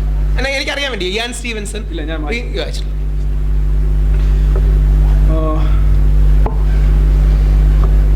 ISROയിൽ ജോലി നോക്കുന്ന ആൾ ഗണപതി ഹോമം നടത്തുന്നു. എന്തുകൊണ്ട്? ഒറ്റ മറുപടി. 1961 എൻ്റെ ഓർമ്മ ശരിയാണെങ്കിൽ യൂറി ഗഗാറിൻ, 63 വാലന്റീന തെരഷ്കോവ, 100 കണക്കിന് ബഹിരാകാശ വാഹനങ്ങളും ബഹിരാകാശ സഞ്ചാരികളെയും സോവിയറ്റ് റഷ്യ കമ്മ്യൂണിസം എന്ന നിരീശ്വരവാദ ചിന്തയിൽ അധിഷ്ഠിതമായിട്ടുള്ള തത്വശാസ്ത്രത്തിന്റെ അടിസ്ഥാനത്തിൽ ഒരു മെഴുകുതിരി പോലും കത്തിക്കാതെ 100 കണക്കിന് ആൾക്കാരെ ബഹിരാകാശത്തേക്ക്. പിന്നെ റഷ്യയിൽ മാറി കമ്മ്യൂണിസം പോയി. ഓക്കെ, ഞാൻ കമ്മ്യൂണിസത്തിനെ ന്യായീകരിച്ചെന്ന് പറഞ്ഞല്ല, ഞാൻ പറഞ്ഞ അടുത്ത തത്വശാസ്ത്രം ഒരു മെഴുകുതിരി പോലും കത്തിക്കാതെ. ഇന്ന് ഏതാണ്ട് 60 വർഷത്തോളം ആകുന്നു, 50 വർഷം എന്തായാലും കഴിഞ്ഞു. ഇന്ന് വരെ നമ്മുടെ മഹത്തായ രാജ്യത്തിന് ഒരാളെ ബഹിരാകാശത്തെത്തിക്കാൻ കഴിഞ്ഞിട്ടില്ല. നമുക്ക് സാധിക്കും, നമ്മളുടെ പുരോഗതി അങ്ങനെ പോവുകയാണ്. 20 ആകുമ്പോൾ നമുക്ക് സാധിച്ചേക്കും. പക്ഷെ അന്ന് അത് ചെയ്യണമെങ്കിൽ എത്ര കോടി രൂപയുടെ പൂജ വേണ്ടി വരും? എത്ര കോടി രൂപയുടെ ഹോമം, മെഴുകുതിരികൾ, സൈബർ പ്രാർത്ഥനകൾ. ഇദ്ദേഹം ഇപ്പോൾ പ്രാർത്ഥിച്ചുകൊണ്ടേയിരിക്കാം. ഇദ്ദേഹമൊക്കെ പ്രാർത്ഥിച്ച് വശം കെടും നമ്മളൊരാളെ മേളിലോട്ടയക്കുന്നു. പക്ഷെ ഇതൊന്നും ഇല്ലാതെ ഒരു മെഴുകുതിരി പോലും കത്തിക്കാതെ ഒരു സർക്കാർ 100 കണക്കിന് ഞാൻ എക്സാക്ട് ഫിയർ ആകുന്നില്ല, എനിക്ക് വ്യക്തമായിട്ട് ഓർമ്മയില്ല, എന്നാലും 100 കണക്കിന് റഷ്യൻ സഞ്ചാരികളുണ്ട്. ഇവരെ പോയിടും. സാധിക്കും. പക്ഷേ അതാ സോഷ്യൽ മില്ലിയാണ്. ഇവിടെ ഒരാള് ഇപ്പോ രാഹുലൊക്കെ പറഞ്ഞല്ലേ, രാഹുലിനെ ഞാൻ പറയുന്നില്ല, വീണ്ടും പറയുന്നില്ല, വേറൊരാൾ പറഞ്ഞു നമ്മളൊരു മതത്തിന്റെ മടിത്തട്ടിലേക്കാണ് പിറന്നു വീഴുന്നത്. കൈകൾ നമ്മളെ പിടിച്ച് കൂപ്പിക്കുകയാണ് ചെയ്യുന്നത്. ഇതൊരു ഇൻഡോക്ട്രിനേഷനാണ്. ഇതനുസരിച്ചാണ് ഈ ഒരാൾ പോകാനായിട്ട് നല്ലൊരു മതവിശ്വാസിയായിട്ട് ഒരാൾ BSc ഫിസിക്സ് പഠിക്കാൻ പോകുക, എന്താ ഉണ്ടാവുക? MSc ഫിസിക്സ് പഠിക്കാൻ ഉണ്ടാവുക. അവിടെയാണ് കോഗ്നിറ്റീവ് ഡിസോണൻസ് എന്ന് പറയുന്ന പദം വരുന്നത്. വിരുദ്ധമായിട്ടുള്ള വിശ്വാസങ്ങൾ വരുമ്പോൾ, സ്വന്തം വിശ്വാസം ഹനിക്കപ്പെടുമ്പോൾ എങ്ങനെയെങ്കിലും അത് ന്യായീകരിക്കാനായിട്ട് നമ്മളിപ്പോൾ ഈ കോൺഷ്യസ്നെസ് ഒക്കെ ഇറക്കുന്നോണം. ഒരു മനുഷ്യൻ എപ്പോഴും, ബുദ്ധിയുള്ള മനുഷ്യൻ ഇത്തരത്തിലുള്ള തനിക്ക് ന്യായീകരിക്കാൻ കഴിയുന്ന, തൻ്റെ വിശ്വാസത്തെ എങ്ങനെയെങ്കിലും നിലനിർത്താൻ കഴിയുന്ന ചില കാര്യങ്ങൾ തേടിപ്പോകും. അതിന് കോഗ്നിറ്റീവ് ഡിസോണൻസ് എന്ന് പറയും. അത് ശക്തമായി അനുഭവിക്കുന്ന ഒരു വ്യക്തിയാണ് രാഹുൽ ഈശ്വർ. അദ്ദേഹം പറഞ്ഞതിൽ തന്നെ വളരെ വ്യക്തമാണ്. ഞാനൊക്കെ അനുഭവിക്കുന്ന ബുദ്ധിമുട്ടുകൾ അദ്ദേഹത്തിന് അറിയാം. അദ്ദേഹത്തിന്റെ റാഷണാലിറ്റി ഒരു സൈഡിൽ നിന്ന് പറയുന്നുണ്ട്, ഇത് ശരിയല്ല. അതേസമയം അദ്ദേഹത്തിന്റെ ഞങ്ങള് സൗഹാർദ്ദപരമായി ഞങ്ങൾ സംസാരിക്കണം. എന്താ ജസ്റ്റ് പ്ലീസ് ഞാൻ കോഗ്നിറ്റീവ് ഡിസോണൻസ് എന്നേ പറഞ്ഞോളൂ. അത് അദ്ദേഹത്തിനെതിരെയുള്ള ആശയമൊന്നുമല്ല. അതെന്ന് പറഞ്ഞാൽ വിരുദ്ധമായിട്ടുള്ള, തനിക്ക് വന്ന ബോധ്യങ്ങൾക്ക് വിരുദ്ധമായിട്ടുള്ള ആശയങ്ങൾ വരുമ്പോ അതേ അല്ലാന്ന് കേട്ടിരുന്നവർക്ക് അറിയാം. സിസ്റ്റത്തിൽ നിന്നിട്ട് സിസ്റ്റത്തിന്റെ തെറ്റുകളെ എതിർക്കുന്നതിനെ കുറിച്ചാണ് ഞാൻ പറഞ്ഞത്. Okay, right. അപ്പോ ചിന്തിക്കുന്ന ഒരു വ്യക്തിക്ക് ഉണ്ടാകുന്ന പ്രശ്നങ്ങളെ കുറിച്ചാണ് ഞാൻ പറഞ്ഞത്. അപ്പോ ISROയില് ആൾക്കാർ പോയി തേങ്ങ ഉടയ്ക്കുന്നത്, അയാളൊരു മതവിശ്വാസിയായിരുന്നു. അയാൾ അത് കണ്ടിന്യൂ ചെയ്യുന്നു. ശാസ്ത്രത്തിന് അയാളുടെ ആ ഒരു വ്യവസ്ഥ മാറ്റിമറിക്കാൻ കഴിഞ്ഞില്ല എന്ന് അർത്ഥമുള്ളൂ. ലോകത്തെല്ലാവരും കുറെ എണ്ണം മേളിലോട്ട് പോകുന്നുണ്ടല്ലോ, കുറെ എണ്ണം താഴോട്ട് വരുന്നുണ്ട്, എല്ലാം തിരുപ്പതിയിൽ പോകുന്നുണ്ടല്ലോ, പോകുന്നുണ്ട്. അത് മനസ്സിലായി, ശരി, ഓക്കെ.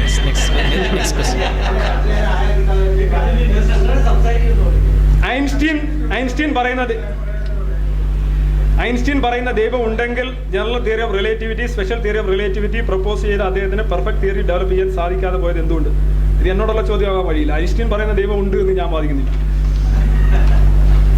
ആരെങ്കിലും പറയുന്ന ദൈവം ഉണ്ടെന്ന് വാദിക്കുന്നുണ്ടോ? ഇല്ല. അതുകൊണ്ട് ഐൻസ്റ്റീനെ മാത്രം പറഞ്ഞിട്ട് കാര്യമില്ല. പ്ലീസ്. ദൈവവിശ്വാസം ഒരാളെ നന്മയ്ക്ക് പ്രേരിപ്പിക്കുന്നെങ്കിൽ നല്ലതല്ലേ? ചോദ്യം നിരന്തരം നമ്മൾ കേൾക്കുന്നു. നിങ്ങൾക്ക് നന്മ ചെയ്യാനായിട്ട് ദൈവവിശ്വാസം ഉണ്ടെങ്കിൽ മാത്രമേ പറ്റൂ എന്നാണോ ആ ചോദിച്ചതിൻ്റെ അർത്ഥം? ഇപ്പോൾ ഉദാഹരണമായിട്ട് നമ്മൾ ഒരു തപസ് അല്ലെ ഒരു മതാനുഷ്ഠം, എത്ര മിനിറ്റ് ഒരു മതാനുഷ്ഠാനം ചെയ്യുന്നു, അതിനെ സ്വർഗത്തിൽ എന്ന് പ്രതിഫലമുണ്ട് എന്നുള്ള അടിസ്ഥാനത്തിൽ കണ്ടീഷണലായിട്ടാണ് നമ്മൾ ചെയ്യുന്നതെങ്കിൽ നമ്മുടെ സഹജമായ ധാർമ്മികത അല്ലാതെ. അല്ലെങ്കിൽ നമ്മളൊരു കുറ്റകൃത്യം ചെയ്യാതിരിക്കുന്നു, ഒരാൾ പറഞ്ഞു ഞാൻ സ്ത്രീകൾക്കെതിരെ മോശമായി പെരുമാറാത്തത് എനിക്ക് ശിക്ഷ കിട്ടുമെന്ന് പേടിച്ചാണ്. ശിക്ഷ കിട്ടുമെന്ന് പേടിച്ചും സമ്മാനം കൊതിച്ചും നമ്മളുടെ ധാർമ്മികതയെ പരുവപ്പെടുത്തുകയാണെങ്കിൽ അത് ഒട്ടിച്ചു വെച്ച ധാർമ്മികതയാണ്, സഹജമായ ധാർമ്മികതയല്ല. മറിച്ച് എന്താണ്? ഒരു സ്ത്രീകളോടുള്ള നിലപാട്, അവർ നമ്മുടെ സമജീവികളാണ്, നമുക്കൊപ്പം ഹോമോസാപ്പിയൻസ്, സെക്ഷൽ മാത്രം ഡിഫറൻസ് ഉള്ളവരാണ്. ഇത് നമ്മൾ മനസ്സിലാക്കി തിരിച്ചറിവിന്റെ അടിസ്ഥാനത്തിൽ അവർ നമ്മളോട് നന്മ ചെയ്യാൻ ആഗ്രഹിക്കുന്നതോടെ നമ്മൾ തിരിച്ചും ചെയ്യുക. ഒരു പൂവിന് സുഗന്ധം ഉണ്ടാകുന്നത് പോലെ നമ്മുടെ ധാർമ്മികത ഉണ്ടാവണം. അല്ലാതെ നിന്നെ അടി വാങ്ങിക്കും, അല്ലെ നരകത്തിലിട്ട് പൊരിക്കും, അതുകൊണ്ട് ഞാനത് ചെയ്യില്ല. സ്വർഗത്തിൽ ചെല്ലുമ്പോൾ സ്വർഗ്ഗസുന്ദരികളെ കിട്ടും, അതുകൊണ്ട് ഞാൻ ഇത് ചെയ്യും. ഞാൻ ആഹാരം കഴിക്കാതെ കിടന്നാൽ എനിക്ക് അവിടെ ചെന്ന് കഴിഞ്ഞാൽ മധുപാനം ഒരുപാട് സാധിക്കും എന്നൊക്കെ പറഞ്ഞുകൊണ്ട് കണ്ടീഷണൽ ആയിട്ടുള്ള ഉപാധികൾക്കനുസരിച്ചുള്ള കൃത്രിമമായിട്ടുള്ള ധാർമ്മികതയാണ് മതം പ്രോത്സാഹിപ്പിക്കുന്നത്. പക്ഷെ മാനവികത, സ്വതന്ത്ര ചിന്ത എന്ന് പറയുന്നത് മനുഷ്യൻ അങ്ങനെയുള്ള ധാർമ്മികതയല്ല. അത് നൈസർഗികമാണ്, സഹജമാണ്, നേസന്റ് ആണ്. That's the right word.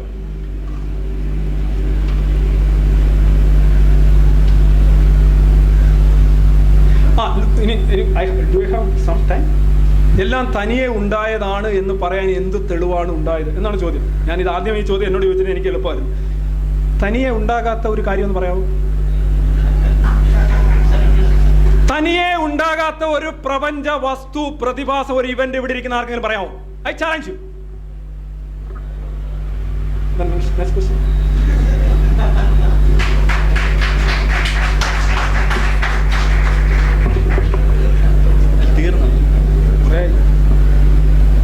ശാസ്ത്ര മേഖലയിൽ ഇത്രയും അവഗാഹമുള്ള താങ്കൾ ഏകദേശം 2 മാസം പ്രായമുള്ള എൻ്റെ മകളുടെ ശാരീരിക പ്രവർത്തനങ്ങൾ ും ഒരുപോലെയാണ്.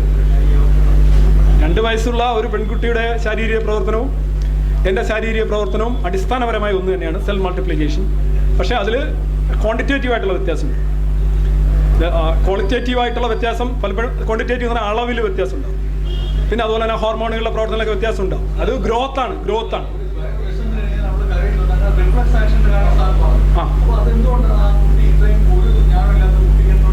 Very good. യെസ്.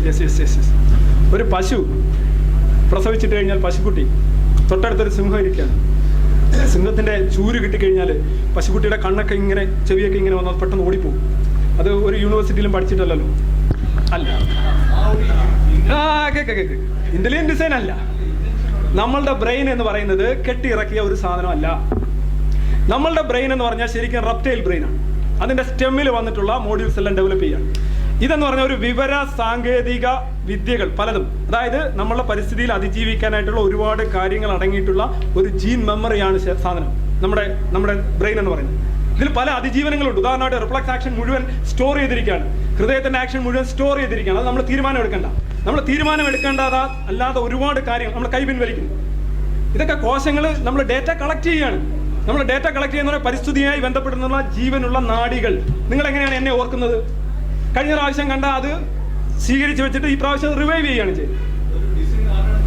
അല്ല, ഡിസൈൻ ആവശ്യമില്ലല്ലോ അവിടെ എന്തിനാ ഡിസൈൻ ആവശ്യം? നിങ്ങൾ എന്നെ എങ്ങനെ ഓർക്കുക? നിങ്ങൾ എന്നെ കാണുന്നു, ആ ഡേറ്റ ഇവിടെ കീപ്പ് ചെയ്യുന്നു, അത് നിങ്ങൾ റിവൈവ് ചെയ്യുന്നു. ഇതുപോലെ തന്നെ നമ്മളൊരു സ്പീഷീസാണ്. ഞാൻ ഒറ്റയ്ക്കല്ല. എൻ്റെ അറിവെന്ന് പറയുന്നത് ഈ സമൂഹത്തിന്റെ അറിവാണ്, എൻ്റെ അറിവല്ല. എൻ്റെ ബോഡി എന്ന് പറയുന്നത് എൻ്റെ മാത്രം ബോഡിയല്ല, ഒരുപാട് മനുഷ്യരുടെ അതിൻ്റെ ഒരു പതിപ്പ് മാത്രമാണ്, എൻ്റെ അച്ഛൻ്റെയും അമ്മയുടെയും. ഇതിനകത്തെല്ലാം തന്നെ ജനിതക വിവരങ്ങളുണ്ട്, ജനറ്റിക് ഇൻഫർമേഷൻസ് ഉണ്ട്. ഈ ഇൻഫർമേഷൻസ് വെച്ച് നമ്മുടെ ബോഡിയിലെ ഫങ്ഷൻസ്, നമ്മുടെ റിഫ്ലക്സ് ആക്ഷൻസ്, ഒരുപാട് കാര്യങ്ങൾ നിർദ്ധാരണം ചെയ്യുന്നത് അത് വെച്ചാണ്. അത് പരമ്പരാഗതമായിട്ട് വരുന്നത്. അപ്പൊ അമീബ എങ്ങനെയാണ് മൾട്ടിപ്ലൈ ചെയ്യുന്നത്? അത് ജനിതക വിവരം.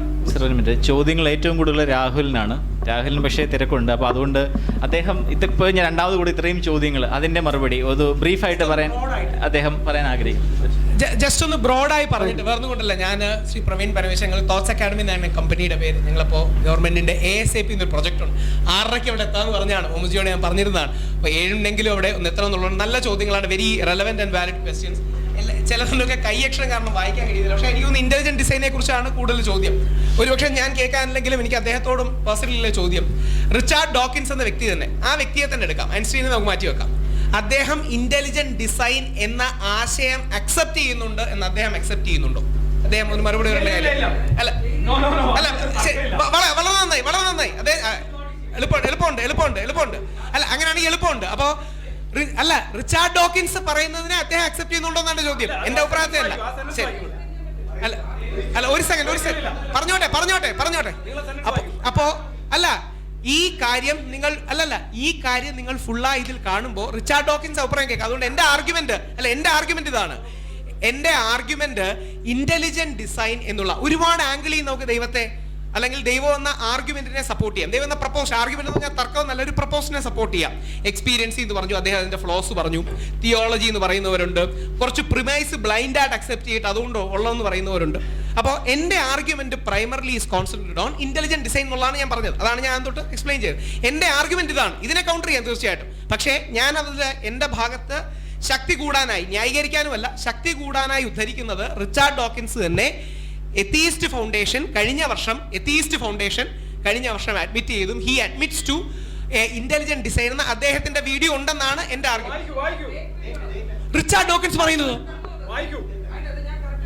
അല്ല, അത് കൊള്ളാമല്ലോ. ഒരു സെക്കൻഡ്, ഞാൻ എനീസിൽ നിന്ന് തന്നെ കാണിക്കാം. വേണ്ട, ഞാൻ അങ്ങോട്ട് തന്നെ പറഞ്ഞു കേൾപ്പിക്കും. റിച്ചാർഡ് ഡോക്കിൻസിന്റെ നൗ പ്രൈസ് ഇന്റലിജന്റ് ഡിസൈനിൽ ഇപ്പൊ ഇത് കഴിഞ്ഞ് എന്റെ അഭിപ്രായത്തിൽ പ്രൊജക്ടർ പോലുള്ള കാര്യങ്ങൾ ഉണ്ടെങ്കിൽ നിങ്ങൾ ദയവായി 46 മിനിറ്റുള്ള ഈ വീഡിയോ ഒരു സെക്കൻഡ് റിച്ചാർഡ് ഡോക്കിൻസ് അല്ല, റിച്ചാർഡ് ഡോക്കിൻസിന്റെ ഇന്റലിജന്റ് ഡിസൈൻ ഒരു സെക്കൻഡ് ഡൗൺലോഡ് ചെയ്തെടുക്കാൻ സമയം വരും.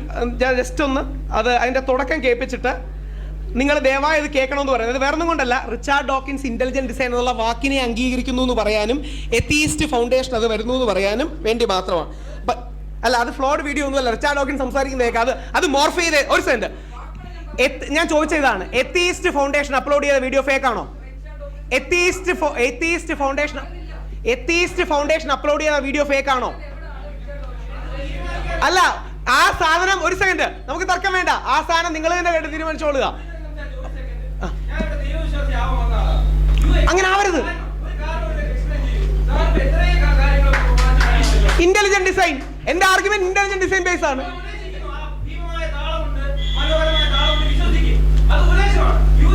അല്ലല്ല, ഒരു സെക്കൻഡ്. ഒന്ന് ഭീമമായ വാക്ക്, ഒരു സെക്കൻഡ് അല്ല, ഒരു സെക്കൻഡ്. ഒന്ന് അങ്ങ് വിശ്വാസിയാൻ വന്ന ആളല്ല, അത് അങ്ങയുടെ ആർഗ്യുമെന്റ് ക്രെഡിബിലിറ്റി കൂട്ടാൻ വേണ്ടി പറയുന്നതാണ്. അത് മനസ്സിലാക്കാൻ നമുക്കെല്ലാം പറ്റും. 2, ഭീമമായ താളം എന്നൊരു വാക്കേ ഞാൻ പ്രയോഗിച്ചില്ല. 3, അങ്ങയുടെ നിരീശ്വരവാദത്തെ എനിക്ക് ബഹുമാനമേ ഉള്ളൂ. പക്ഷേ അങ്ങയുടെ അല്ല ഇത് വ്യക്തിപരമായ ഒരു കാര്യം കൂടെ. ദൈവം ഉണ്ട്, അല്ലല്ല, ഒരു സെക്കൻഡ്. ഇത് വ്യക്തി ദൈവം ഉണ്ടെങ്കിലും ഇല്ലെങ്കിലും നമ്മുടെ തർക്കം കൊണ്ട് പുള്ളിക്ക് ഒന്നും പറ്റില്ല. ഇല്ലെങ്കിൽ ഉണ്ടാവാനോ അല്ലെങ്കിൽ ഉണ്ടെങ്കിൽ ഇല്ലാതാവാനോ ഒന്നും പോണില്ല. അതുകൊണ്ട് ഒരുപാട് വർക്ക്ഡപ്പ് നമ്മൾ ആവേണ്ട കാര്യമില്ല. ഒരുപാട് ആംഗിളുകളിൽ നിന്ന് ഈ പ്രപ്പോസിഷനെ ഡിഫെൻഡ് ചെയ്യാം. ഒരു തർക്കത്തിൽ നമ്മളൊരു ഫോറും എഗൻസ്റ്റും പറയും. എൻ്റെ തർക്കം അല്ലെങ്കിൽ എൻ്റെ വാദം ഇന്റലിജന്റ് ഡിസൈൻ എന്ന വാദമാണ്. അതിൻ്റെ ഭാഗമായിട്ടാണ് തമ്പ് ഇംപ്രഷൻ പറഞ്ഞത്. ഇത്രയും നാച്ചുറൽ വെറൈറ്റി വരണമെങ്കിൽ എങ്ങനെ ഉണ്ടാകുന്നു എന്ന് പറയുന്നതിനാണ് ഇന്റലിജന്റ് ഡിസൈൻ എന്ന് പറയുന്നത്. എങ്ങനെ ഉണ്ടാകുന്നു എന്ന് പറയുന്ന കാര്യത്തെയാണ് ഉദാഹരണം അദ്ദേഹം അങ്ങനെയല്ല പറഞ്ഞത്. ഉദാഹരണം, ഓരോ അണുവിനും അതിൻ്റെതായ യുണീക്നെസ് ഉണ്ടെന്ന് അദ്ദേഹം പറഞ്ഞു. അദ്ദേഹവും കാരണം പറഞ്ഞില്ല. അതാണ് ഇന്റലിജന്റ് ഡിസൈൻ. അതാണ് ഇന്റലിജന്റ്. അല്ലല്ല, ഒരു സെക്കൻഡ്. അങ്ങനെ ദയവ് ചെയ്ത്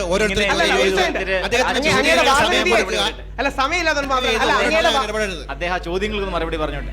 അദ്ദേഹത്തിന് നിങ്ങൾ ബ്രീഫായിട്ട് ആ ചോദ്യങ്ങളിലെ പൊതുവായുള്ളൊരു ഘടന വെച്ചിട്ട് ഒരു മറുപടി. അതുകൊണ്ട് റിച്ചാർഡ് ഡോക്കിൻസ് ഇങ്ങനെ പറഞ്ഞു എന്നല്ല ഞാൻ പറഞ്ഞത് ഇന്റലിജന്റ് ഡിസൈൻ എന്ന വാക്കിനെ അദ്ദേഹം അംഗീകരിക്കുന്നതാണ്. എന്റെ ഇന്റലിജന്റ് ഡിസൈൻ എന്ന ആർഗ്യുമെന്റ് വരുന്നത് ആൽബർട്ട് ഐൻസ്റ്റീനും സ്പിനോസയാണ്. അത് പോട്ടെ, പാൻതീസം എന്ന് അവരും പറഞ്ഞിട്ടില്ലേ?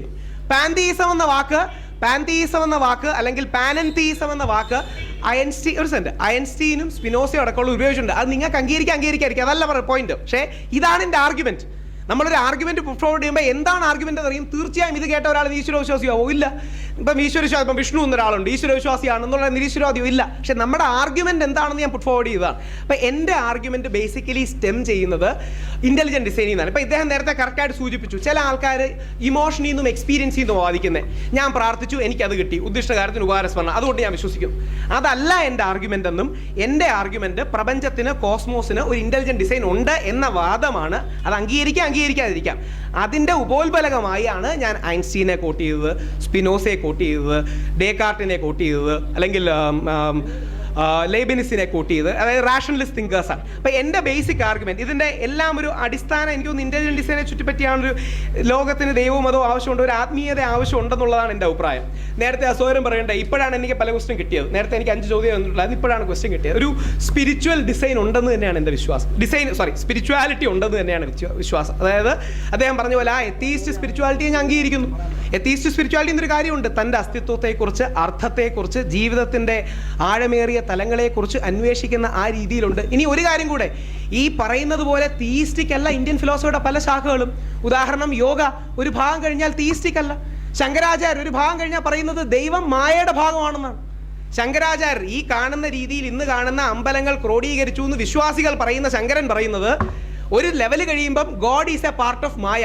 അതായത് ശങ്കരന്റെ ഇക്വേഷൻ ഗോഡ് അല്ലെങ്കിൽ ബ്രഹ്മം പ്ലസ് മായ ഈസ് ഈശ്വര എന്നാണ്. അപ്പൊ അതുകൊണ്ട് ആ വാക്ക് ഒരുപാട് ലോഫ്റ്റി തലങ്ങളിൽ കാണണമെന്നും അത് സാധാരണ തലത്തിലേക്ക് അല്ലെങ്കിൽ ഏറ്റവും മിനിമലിസ്റ്റിക് ലെവലിലേക്ക് വലിച്ചഴച്ച് അതില്ലാന്നോ ഉണ്ടെന്നോ സ്ഥാപിക്കുന്നതിനേക്കാൾ നല്ലത് അതിൻ്റെ അടിസ്ഥാന പ്രമാണ തത്വങ്ങളിലേക്ക് പോവുകയും അതിൻ്റെ ആഴമേറിയ തലങ്ങളിലേക്ക് പോവുകയും ചെയ്യുകയാണ് നല്ലത്. അരുന്ധതി എന്നൊരു ആൾ പറയുന്നത് ഐൻസ്റ്റീനെ ഉദ്ധരിക്കുന്നത് നിർത്തൂ എന്നാണ്. എൻ്റെ അഭിപ്രായത്തിൽ അങ്ങനെ ആരെ ഉദ്ധരിക്കുന്നത് നിർത്തരുത്, പകരം അവരെയാണ് ഉദ്ധരിക്കേണ്ടത്. ഒരുപാട് ആഴത്തിൽ പഠിച്ച് വിഷയങ്ങൾ വിശകലനം ചെയ്ത് ഒരുപാട് ഏതെങ്കിലും ഒരാളുടെ അഭിപ്രായം പറഞ്ഞാൽ എന്താ പ്രസക്തി? ഇപ്പം രാഹുൽ ഈശ്വറിന്റെ അഭിപ്രായത്തിന് എന്താ പ്രസക്തി? കുറച്ചുകൂടെ പ്രസക്തിയുള്ള ആൽബർട്ട് ഐൻസ്റ്റീൻ്റെ അഭിപ്രായമാണ്. വേറൊന്നും കൊണ്ടല്ല, ആഴമേറി ഈ വിഷയത്തിൽ പഠിച്ച വ്യക്തി എന്ന നിലയിൽ. അതുകൊണ്ട് I would like to conclude by saying, വേറൊന്നും കൊണ്ടല്ല, I would like to conclude by saying, ഞാൻ personally if I can conclude, Muhammad ജിയോട് ഒരുപാട് വർഷങ്ങളിലെ ബന്ധമുണ്ട്, വളരെ നല്ല. ഇത്തരം ഡിബേറ്റ്സ് ഓൾവേസ് വെൽക്കമാണ്. ഇത്തരം ഡിബേറ്റ്സുകൾ തീർച്ചയായും സംഘടിപ്പിക്കപ്പെടണം. ഈശ്വരവിശ്വാസികൾ സംഘടിപ്പിക്കണം, നിരീശ്വരവാദികൾ സംഘടിപ്പിക്കണം, ഇടയ്ക്ക് നിൽക്കുന്ന അഗ്നോസ്റ്റികൾ എന്ന് പറയുന്നവർ സംഘടിപ്പിക്കണം. ശ്രീനിവാസൻ സാറിനെ പോലുള്ളവർ പറയും, ഞാൻ സ്ഥിരം അമ്പലത്തിൽ പോകാറുണ്ട്, ഇനി കഷ്ടായത്തിന് മരിച്ചു തന്ന ഒരു ദൈവം ഉണ്ടെങ്കിൽ അങ്ങനെ മെനക്കെടുത്തണ്ടെന്ന് വിചാരിച്ച് അങ്ങനെ വിശ്വസിക്കുന്നവരുണ്ട്, യൂട്ടിലിറ്റേറിയൻ രീതി കാണുന്നവരുണ്ട്. പക്ഷേ ഇത്തരം ഡിബേറ്റ്സ് നമ്മുടെ ആശയ മണ്ഡലത്തെ ഇമ്പ്രൂവ് ചെയ്യുമെന്നും ആ ആശയ മണ്ഡലത്തെ ഇമ്പ്രൂവ് ചെയ്യുന്ന രീതിയിൽ ഒരുപാട് എൻറിച്ച് ചെയ്യുമെന്നും പരമസത്യത്തിലേക്ക്, ദൈവമൊന്നും വാക്കുപോലും ഉപയോഗിക്കുന്നില്ല, പരമസത്യത്തിലേക്ക്, പരമാർത്ഥത്തിൽ നടന്നെടുക്കാൻ ഇത്തരം ഡിബേറ്റ്സുകൾ സംഘടിപ്പിക്കുന്ന നിർമുക്തയ്ക്ക് പൂർണ്ണമായും അഭിവാദ്യം അർപ്പിച്ചുകൊണ്ട് നമ്മളെല്ലാം ആ രീതിയിൽ നിർമുക്തരാകട്ടെ. We should be free and liberated, but we should also have, in my belief, a sense of deeper meaning of life, which I prefer to use the word called God, spiritual and intelligent design. I would like to end by saying, intelligent design ഉണ്ടെങ്കിലും ഇല്ലെങ്കിലും നമുക്ക് എല്ലാ intelligence ഉണ്ടാകട്ടെ എന്ന് പ്രാർത്ഥിച്ചുകൊണ്ട് ഞാൻ നിർത്തുന്നു. നമസ്കാരം.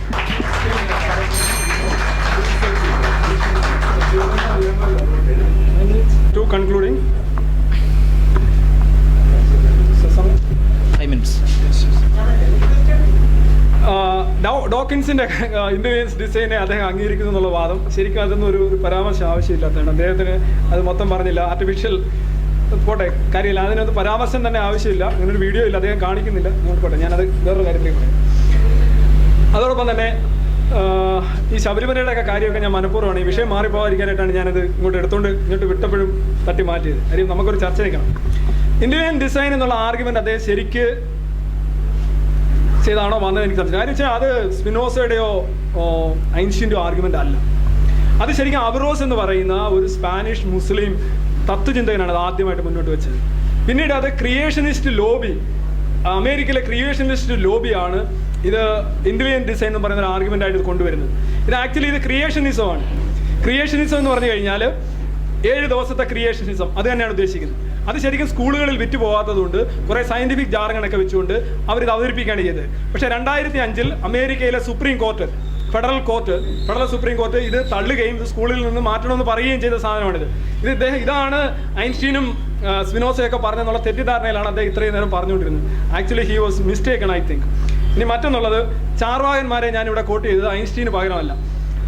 ദെക്കാർത്തയും സ്പിനോസയും ഒക്കെയാണ് യുക്തിവാദം അല്ലെങ്കിൽ നാസ്തികത കൊണ്ടുവന്നു എന്ന് പറഞ്ഞപ്പോൾ ഇന്ത്യയുടെ വളരെ സമൃദ്ധമായ ഒരു ചരിത്രത്തെക്കുറിച്ച് ഈ വരികളെക്കുറിച്ച് ഞാൻ ഓർമ്മിപ്പിച്ചു എന്ന് മാത്രമേ ഉള്ളൂ. അല്ലാതെ ചാർവാകന്മാർ പറഞ്ഞതുകൊണ്ടോ അല്ലെങ്കിൽ ശ്രീനി സാർ പറഞ്ഞതുകൊണ്ടോ ഞാൻ പറയുന്നത് കൊണ്ടോ ഒന്നുമല്ല.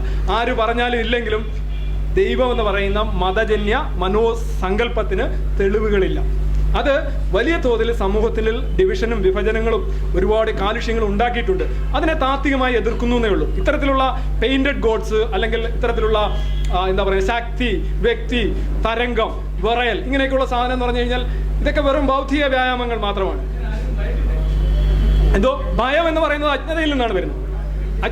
അജ്ഞതയിൽ നിന്നാണ് ഭയം വരുന്നത്. ഇനി മറ്റൊന്നുള്ളത്, നിങ്ങളുടെ ദൈവം മതം മാറിയാലും നിങ്ങൾക്ക് പ്രശ്നമില്ല. നിങ്ങൾക്കറിയാം, നിങ്ങൾ ഒരു മതത്തിൽ നിന്ന് വേറൊരു മതത്തിലേക്ക് പോയി കഴിഞ്ഞാൽ നിങ്ങൾക്ക് പ്രശ്നമില്ല. എന്താ കാര്യം? നിങ്ങൾ വിശ്വസിച്ചിരുന്ന ദൈവത്തിന് നിങ്ങളെ ഒന്നും ചെയ്യാൻ സാധിക്കുന്നില്ല. ഇനി നിങ്ങൾക്ക് ഒരു മതത്തിൽ നിന്ന് വേറൊരു മതത്തിലേക്ക് മാറാമെങ്കിൽ, സന്തോഷമായിട്ട് ജീവിക്കാമെങ്കിൽ എല്ലാ മതങ്ങളിൽ നിന്നും നിങ്ങൾക്ക് മാറാൻ സാധിക്കും. നിങ്ങളുടെ ദൈവം ഒഴിച്ചു ബാക്കി എല്ലാ ദൈവത്തെയും നിങ്ങൾക്ക് തള്ളിക്കളയാമെങ്കിൽ, മുസ്ലിങ്ങളുടെ ദൈവം വേണ്ട, ക്രിസ്ത്യാനികളുടെ ദൈവം വേണ്ട, എനിക്ക് എൻ്റെ ദൈവം മാത്രം മതി, ബാക്കി 99% ദൈവങ്ങളോടും നിങ്ങൾ എത്തിയിസ്റ്റിക്കാണ്. അതേ നിലപാട് നിങ്ങളുടെ ദൈവത്തോട് എടുക്കാന്നുണ്ടെങ്കിൽ നിങ്ങൾക്ക് അതിൽ നിന്നും പുറത്തു വരാൻ കഴിയും എന്ന് പറഞ്ഞുകൊണ്ട് ഇന്ന് ഇവിടെ ഇത്തരം ഒരു ഡിബേറ്റ് സംഘടിപ്പിച്ച നിർമുക്തയ്ക്കും മുഹമ്മദ് ഖാൻ ചേട്ടനും അതോടൊപ്പം എന്നോട് സംവദിച്ച ശ്രീ രാഹുൽ ഈശ്വരനും മോഡറേറ്റർ ശ്രീ ഡോക്ടർ മോറിസിനും ഒക്കെ എൻ്റെ അകമഴിഞ്ഞ നന്ദിയും, ഒപ്പം ഇത്രയും ആകാംക്ഷയോടുകൂടി ഇത്ര നല്ലൊരു ഓഡിയൻസ് തിരുവനന്തപുരത്ത് ഇതേപോലുള്ള പരിപാടികൾ വേണം എന്നാണ് ഞാൻ പറയുന്നത്. ഇത്തരം പരിപാടികൾ വേണം, നമ്മളെ സമ്മതിക്കണം. ഇത് വെറും സിനിമാ പരിപാടികളും മാത്രം നടക്കുന്ന ഒരു പൊങ്കാലയും സിനിമാ പരിപാടികളും മാത്രമായി ഈ തലസ്ഥാനം മാറരുത്. ബൗദ്ധികമായിട്ടുള്ള പരിപാടികൾ വേണം എന്ന് പറഞ്ഞു. ഈ ഒരു സംവാദത്തിൽ പങ്കെടുത്ത എല്ലാവർക്കും അതുപോലെ തന്നെ ചോദ്യങ്ങൾ ഉന്നയിച്ച് ഇതിനെ സമ്പുഷ്ടമാക്കിയ എല്ലാവർക്കും നന്ദി രേഖപ്പെടുത്തുന്നു. സമയപരിമിതി മൂലം എല്ലാത്തിനും മറുപടി പറയാൻ സാധിച്ചിട്ടില്ല. തുടർന്നുള്ള സംവാദങ്ങളിൽ ഇത് സംഘാടകർ ഇത് മനസ്സിലാക്കുമെന്ന് കരുതുന്നു. കൃതജ്ഞതയ്ക്ക് വേണ്ടി ശ്രീ എ കെ നാഗപ്പനെ ക്ഷണിക്കുന്നു. ബഹുമാന്യരെ, പ്രിയമുള്ളവരെ, സുഹൃത്തുക്കളെ, എല്ലാവർക്കും പോകാൻ ധൃതിയാണെന്നറിയാം. എന്തു തന്നെ ആയാലും ഇത്തരം സംവാദങ്ങൾ ഇനിയും നിർമുക്തയുടെ സംഘാടകർ സംഘടിപ്പിക്കും എന്ന് പ്രതീക്ഷിച്ചുകൊണ്ട് മുഴുവൻ ആളുകൾക്കും, ഇന്നിവിടെ പങ്കെടുത്ത മുഴുവൻ കാണികൾക്കും, അതുപോലെ തന്നെ ഈ സംവാദത്തിൽ പങ്കെടുത്ത ബഹുമാന്യരായ പ്രൊഫസർ രവിചന്ദ്രൻ മാഷിനും രാഹുൽ ഈശ്വരനും ഇതിൻ്റെ മോഡറേറ്റർക്കും എല്ലാം ഒരിക്കൽ കൂടി നന്ദി പറഞ്ഞുകൊണ്ട് വാക്കുകൾ അവസാനിപ്പിക്കുന്നു.